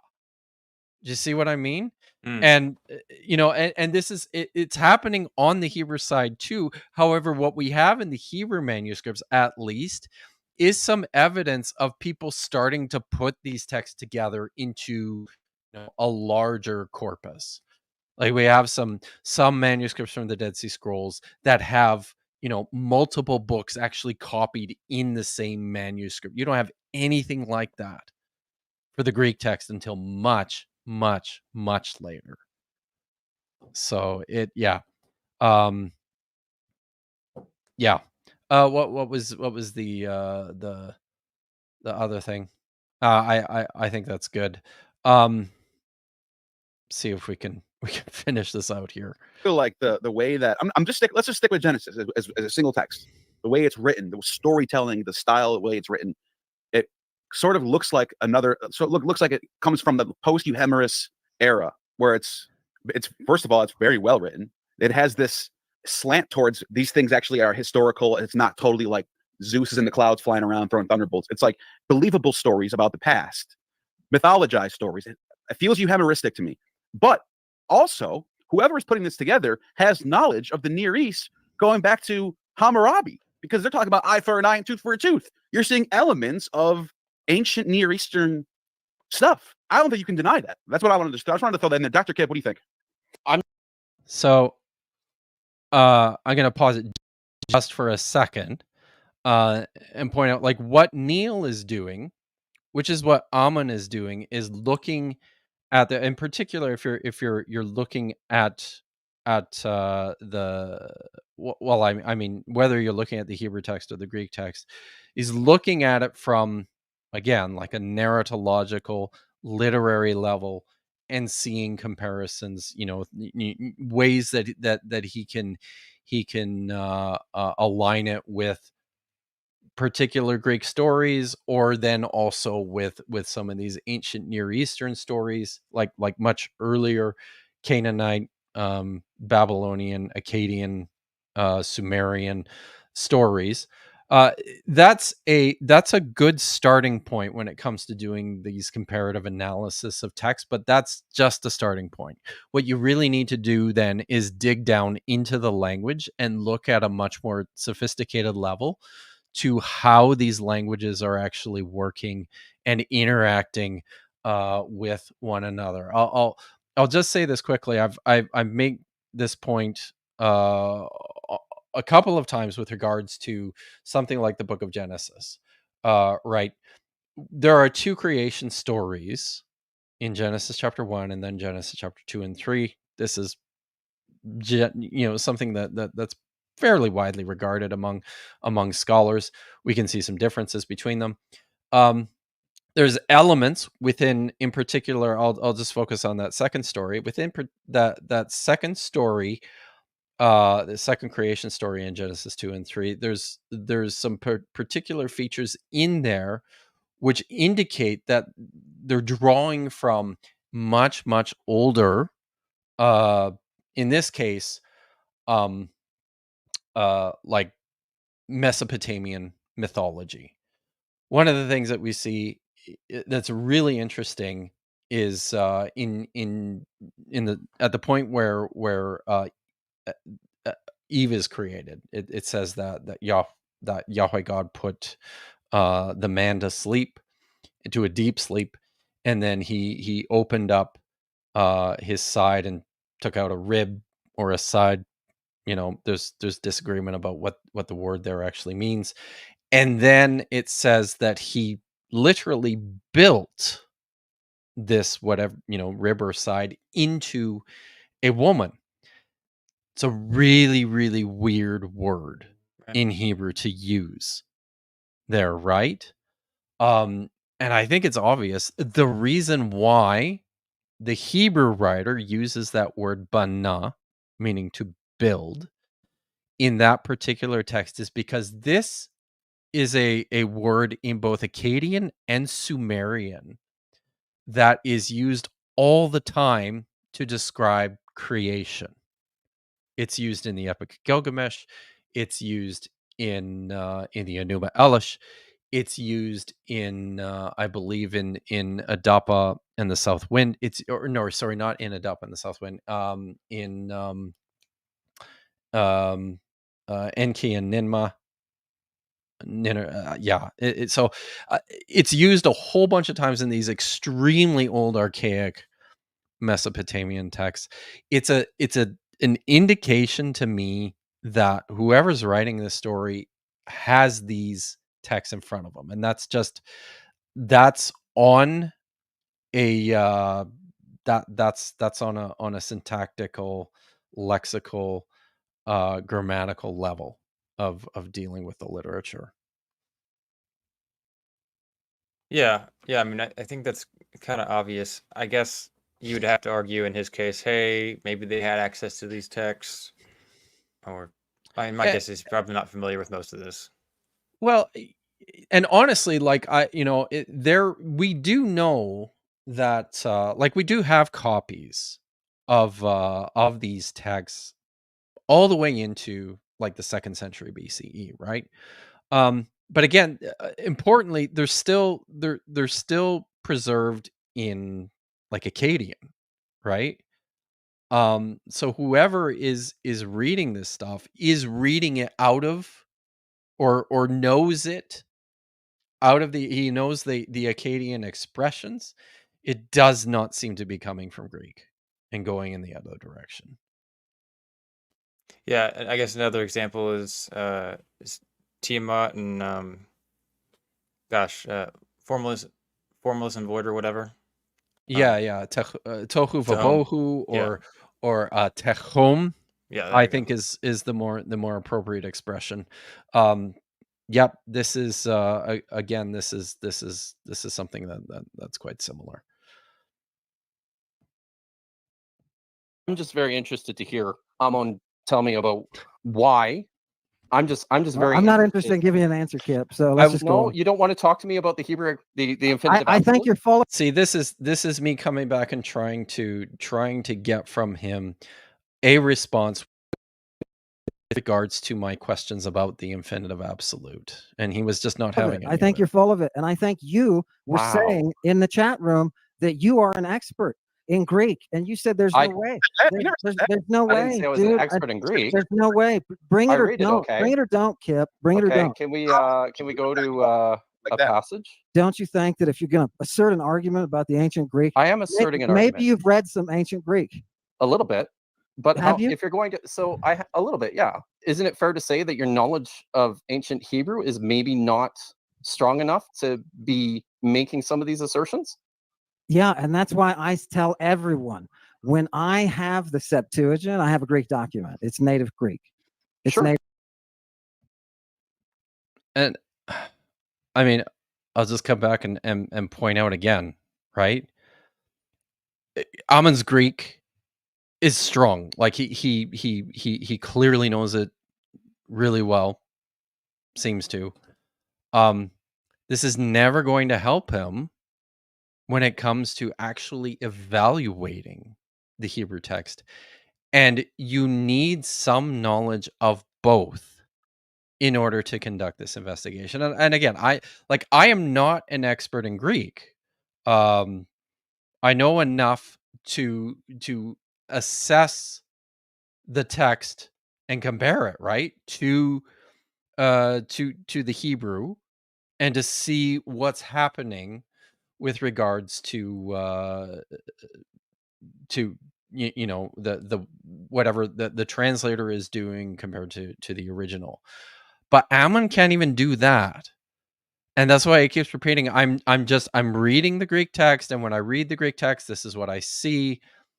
And he never ever takes that extra step, that very important critical step, to consider what's actually happening in the Hebrew. If you can't take that step, then you're just not qualified to make this analysis. I'm sorry, you're just not. Yeah. Yeah, I can see a situation where, hey, you don't really need to be an expert to understand some of these arguments. Like, hey, anybody off the street can pull up a random commentary and put these pieces together, probably. Yeah. But there is a part of it where it's like, hey, if you're not an expert in this area, it's really hard to tell when you're wrong or when you've missed something because you just don't know the vast amount of literature. Yeah.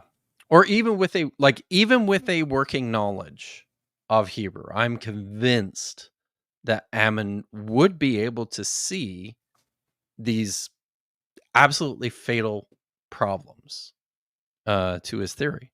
It just doesn't work. Native Greek.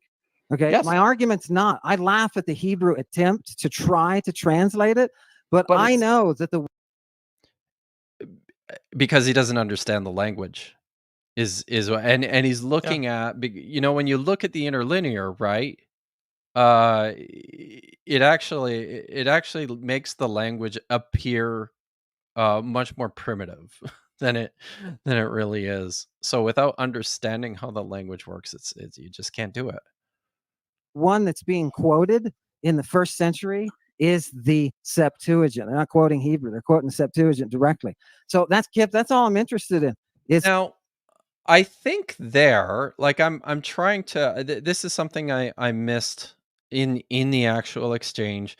This is something I missed even when we were kind of going through the video. But what do you think he means when he talks about the Septuagint being the one that's quoted? Well, first of all, we have to figure out who's quoting what. Yeah. So I would assume he's talking about the New Testament writers, probably. That's what I think. The early church fathers. Maybe he's saying that they came first, so yeah, I'm having a hard time because even if it's everybody agrees that the Greek text was probably more popular, and that's probably why they were using it. That's the language they were speaking, right? So yeah, I don't understand how you make those connections either.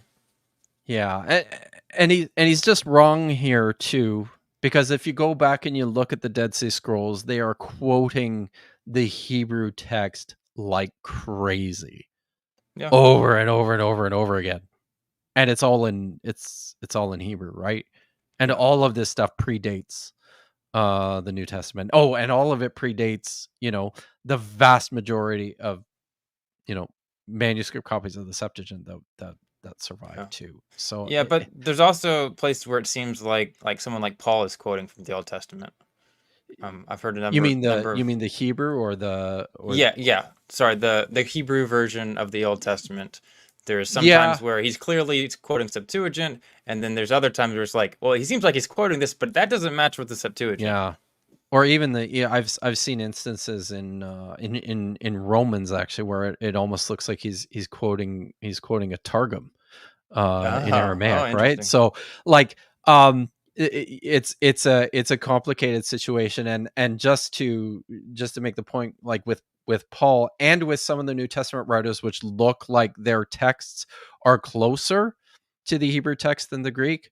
One of the other things that we're not sure of is whether they are actually, quoting directly a Hebrew text and translating it themselves, or if they're quoting a Greek translation of a Hebrew text that looks closer to the Masoretic text than, the Septuagint. Because that's the other thing too. We see in the early period, we have manuscripts where it looks like Greek translators are trying to make the text look closer to the Hebrew Masoretic text. So it's a really, really complicated picture. Right. And all right. the actual text. Don't claim what you aren't. If you're going to stand up to the text, an stand up to expert them. And in Hebrew. So on one point, I will just say that on 2 occasions, Ammon actually said that he's a linguist, and he's not. I'm not a linguist either, right? And linguistics as a discipline is quite different than philology, which is what Ammon does, which is what I do. So yeah, Ammon, don't claim to be something you're Yeah, not. so Literature is what I was just gonna say, Right. so just for clarity there, so there is the linguist position, and that's like a very prestigious position, like it takes a lot of study, a lot of education, work in the field, and then there's like maybe like the colloquial, like common language version of a linguist, and like, you know, I Yeah. know the language or something like that. But like the people that say that can give the impression, hey, I am like this expert level linguist, but like no, like that no, Ammon has not written any peer reviewed literature. Like he is not on that level in any way. Nope. Exactly. But I am. You said the Hasmoneans were the ones who brought the revival of literature. Can you give me the No, name? I got didn't frustrated say too. that. I said the Hasmoneans revived Hebrew. And to be fair to Ammon, I was making my point pretty poorly. So I don't, I totally get why he misunderstood what I was trying to get at. What does that mean? That means that they revived the usage of the script, the ancient script, in the expression of their sacred texts. So there are pieces of literature, great works of different genres of Hebrew then, right? Not many, no. Yeah, and I no, don't know no, how how that has about- any bearing. Okay, How about listen, one? How about one? listen. So Where what do I you get- wanted where to do get you- to, I don't have to listen. I also don't have to listen. Maybe I should just go. Maybe you should. I didn't want this to turn into a debate, guys. I'm sorry, Dr. Kipp. I didn't want this to happen. I just wanted you guys to tell me why you think this is. I didn't want this to. You guys, Neil, no more calling each other out for being full of it. No more of that stuff. I'm perfectly happy, but if he misrepresents himself, he's talking about the text, Neil, that I read all day long for 30 years. I don't want somebody saying something that all of your guests will hear it and they will think he knows what he's talking about. I've heard academics do this for years. For years, they do the same thing. He's talking in. So, and it just basically it stops there. But one of the things that I wanted to point out. Sorry, I got distracted by my phone. This has gone a little longer than I expected. So, anyways, Really? yeah, right. So something I think that he said there is important. He says, something to the effect that scholars have been doing this all the time, right? Scholars have been telling him for years that he's wrong in his approach to the text. The problem is that he's not listening to them and he's not dealing with the actual arguments, right? He's dealing with these things that don't really mean anything, like the word count in Hebrew compared to Greek, or his weird notion that you can't translate, a more technical text into something that's less technical, or on the basis of some of the highly specialized arcane usages of some Greek words in very specific contexts to apply to the whole. So yes, scholars have been telling him this for years, and he continues to refuse to listen. So I guess I was naive to. Well, I didn't know anything about him before this point. I suppose I'm naive still in thinking that this is going to make any difference at all. Because I'll be surprised if it does. If you could hold on a second, Zach, I need to respond to something on my phone. Nice. So yeah, right. Okay, Because, I'll talk. So I yeah, was just gonna point out how nice Neil was for most of it. Not that I was saying that he was mean or anything, but even afterwards, he's like, "Oh, I really didn't want to be like that." And he stuck up for you too. There was one time he really was like, he was like, "You didn't have to do that, Ammon. You didn't have to do that." And I was like, "Oh man, I really felt the friendship there." But also someone that like Neil is, clearly knows Ammon on a personal level in at least some way. So. But yeah, no, that was fun for me. But yeah, but for people watching the whole stream, there was like what we watched is like actually only a small part of it. There was like a whole other hour afterwards where they just talked about just different stuff that didn't really mean much. It seemed like Neil was like trying to talk to you, Kipp, when you're still there because your picture was still there, even though you'd already left. It's like, oh man, that's a little awkward. A little bit, yeah. So, well, listen, we're coming up on 4 hours. I don't know if you've ever done a stream this long. No. Oh yes, I did with Philip Payne. I don't know if you saw that. And this guy, he just kept going and going. It was out there. He talked almost the entire time. It's wild. Some biblical scholars, right? Oh my god. Case in point. Wow. Yeah. Touche. Yeah. So there was like two super chats before we go here. I don't know if they're worth commenting on though. So let's bring them up. Mr. I think we already talked about that one. Yeah. Okay. Yeah. So the infamous one was the last one. Just thanks. Okay. Oh, we've got a few more, I think. This one, I don't think we did this. We did not do that one. You're right. Okay. And, what my pastor didn't tell me, say rather he was just as misled as I was, or he was outright lying. Yeah, I don't know what he was referring to. I'm sorry. It was a while back, and we sorry. Story Star Song. I missed it.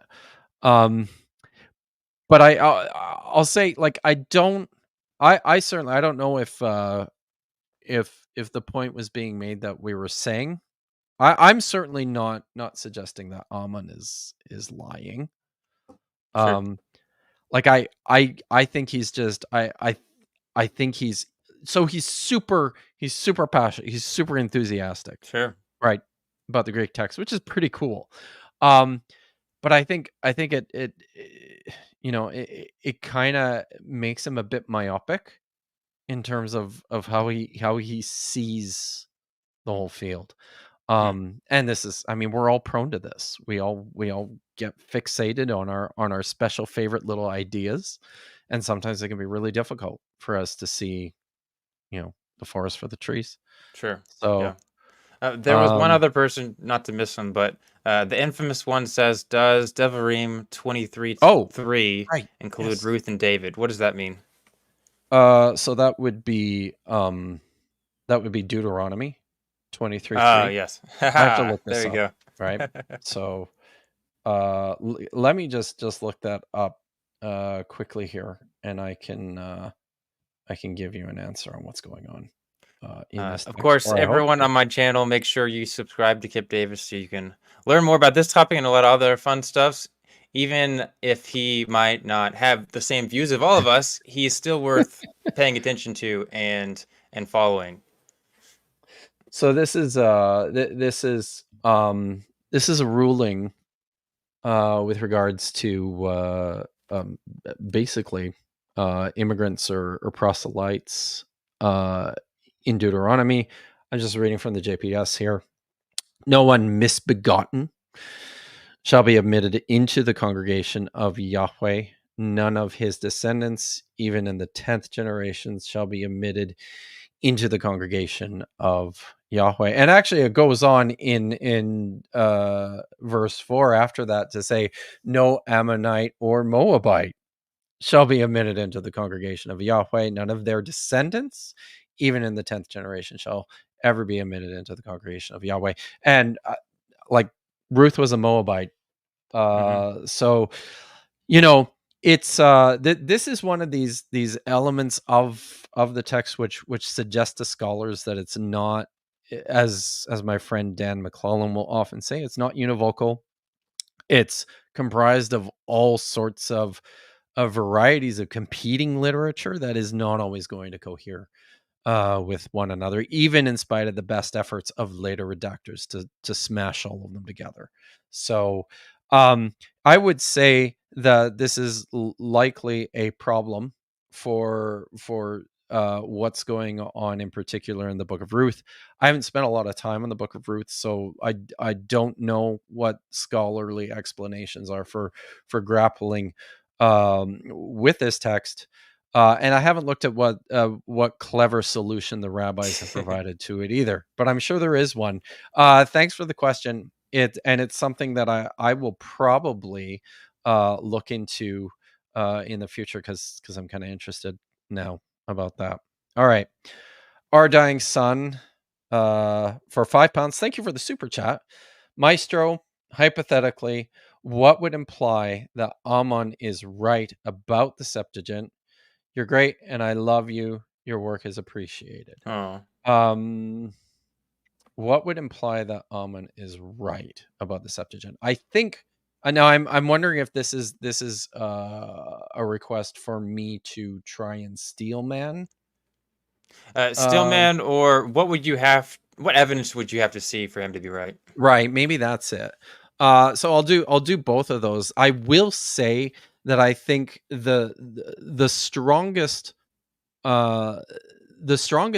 aspect of Ammon's case is the fact that we have virtually nothing, or I should say we have no actual hard epigraphic data for the text of the Hebrew Bible that stretches back further than like the 3rd century BCE. I mentioned, we have the Elephantine archive, which is from the 4th century BCE, and very interestingly seems to not know anything about the Hebrew Bible, and it's also all written in Aramaic.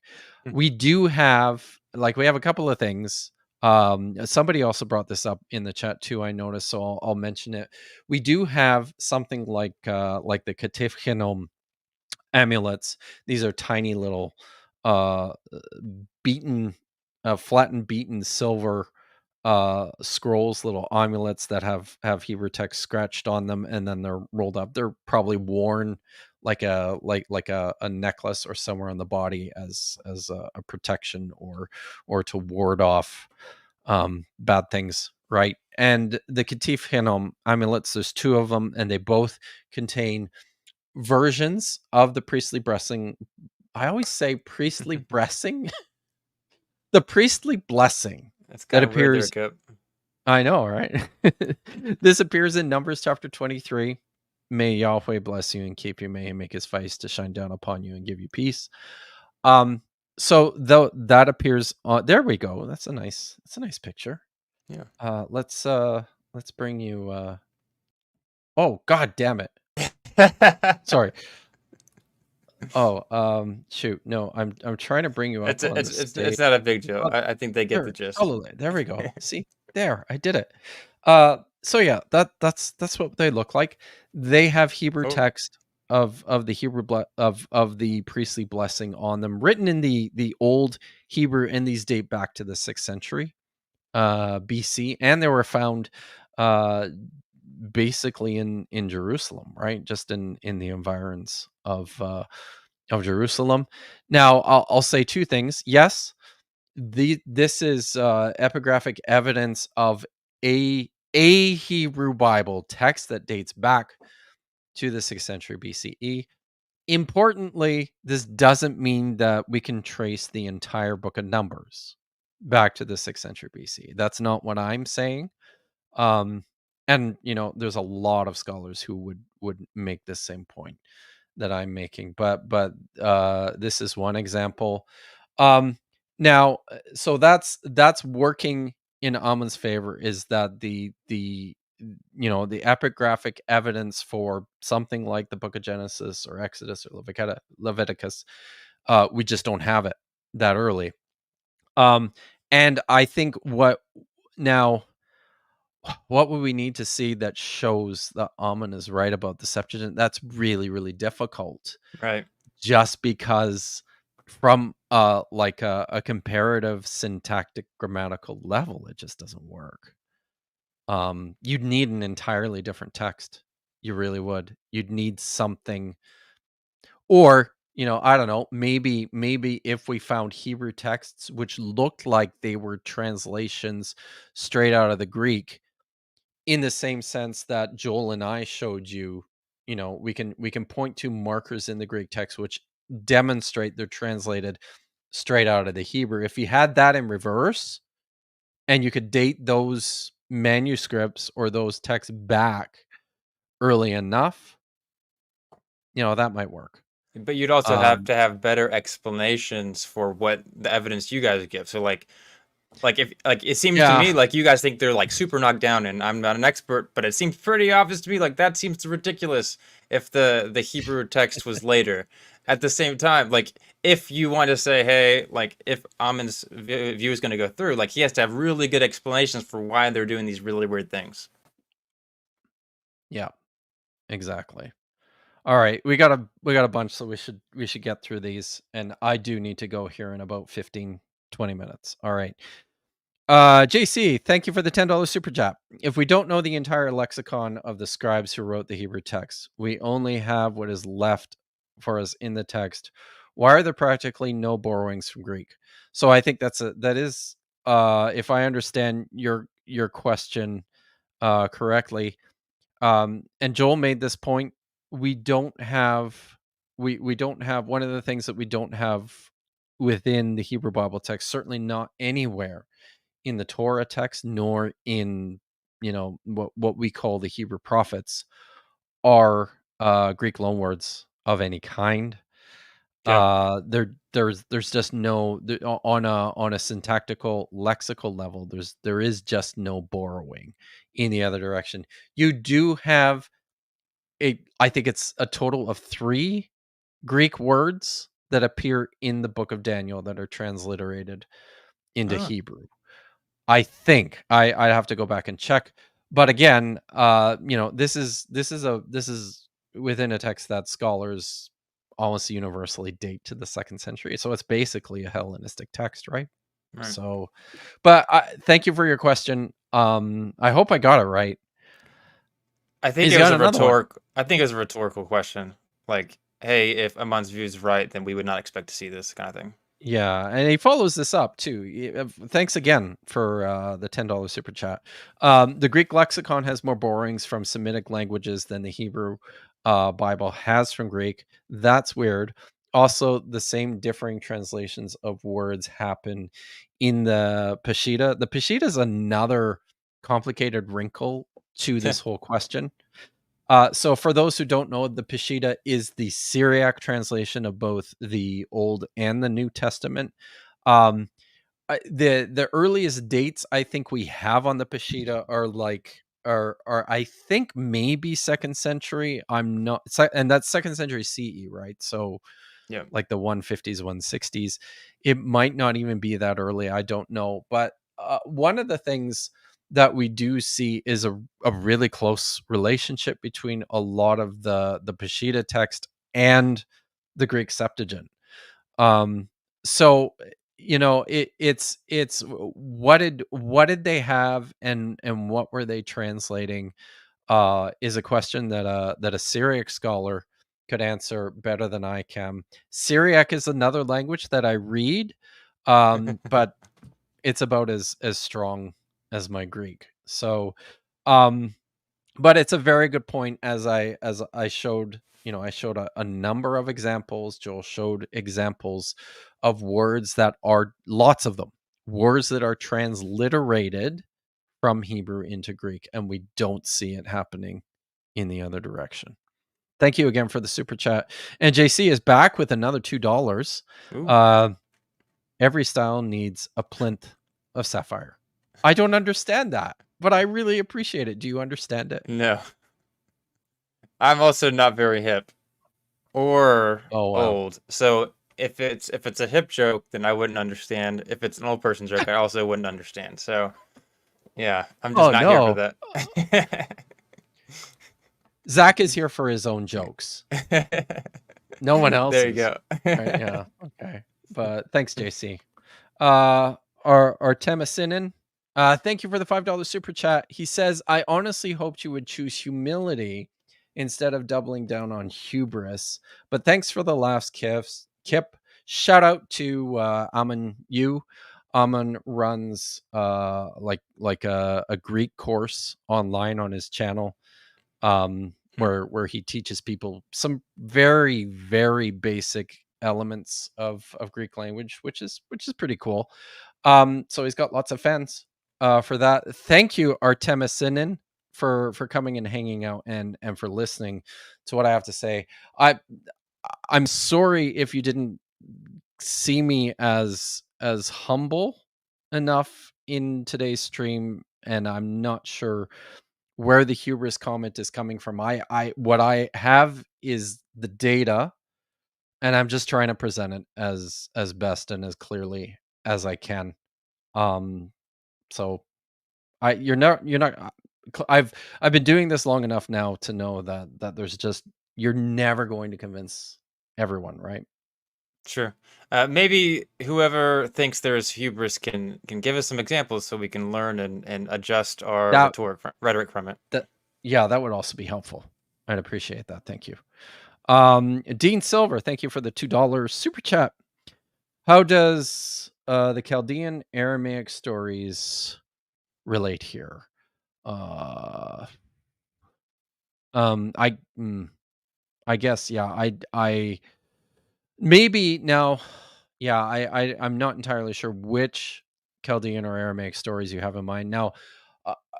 And I guess maybe this is this might be related to the point I had made earlier about the fact that in the Dead Sea Scrolls we have lots of original Aramaic literature that are based on biblical characters, and they have some favorites. The people who are writing in Aramaic, as we see in the Dead Sea Scrolls, certainly love Enoch, famous from Genesis chapter 4 or 5.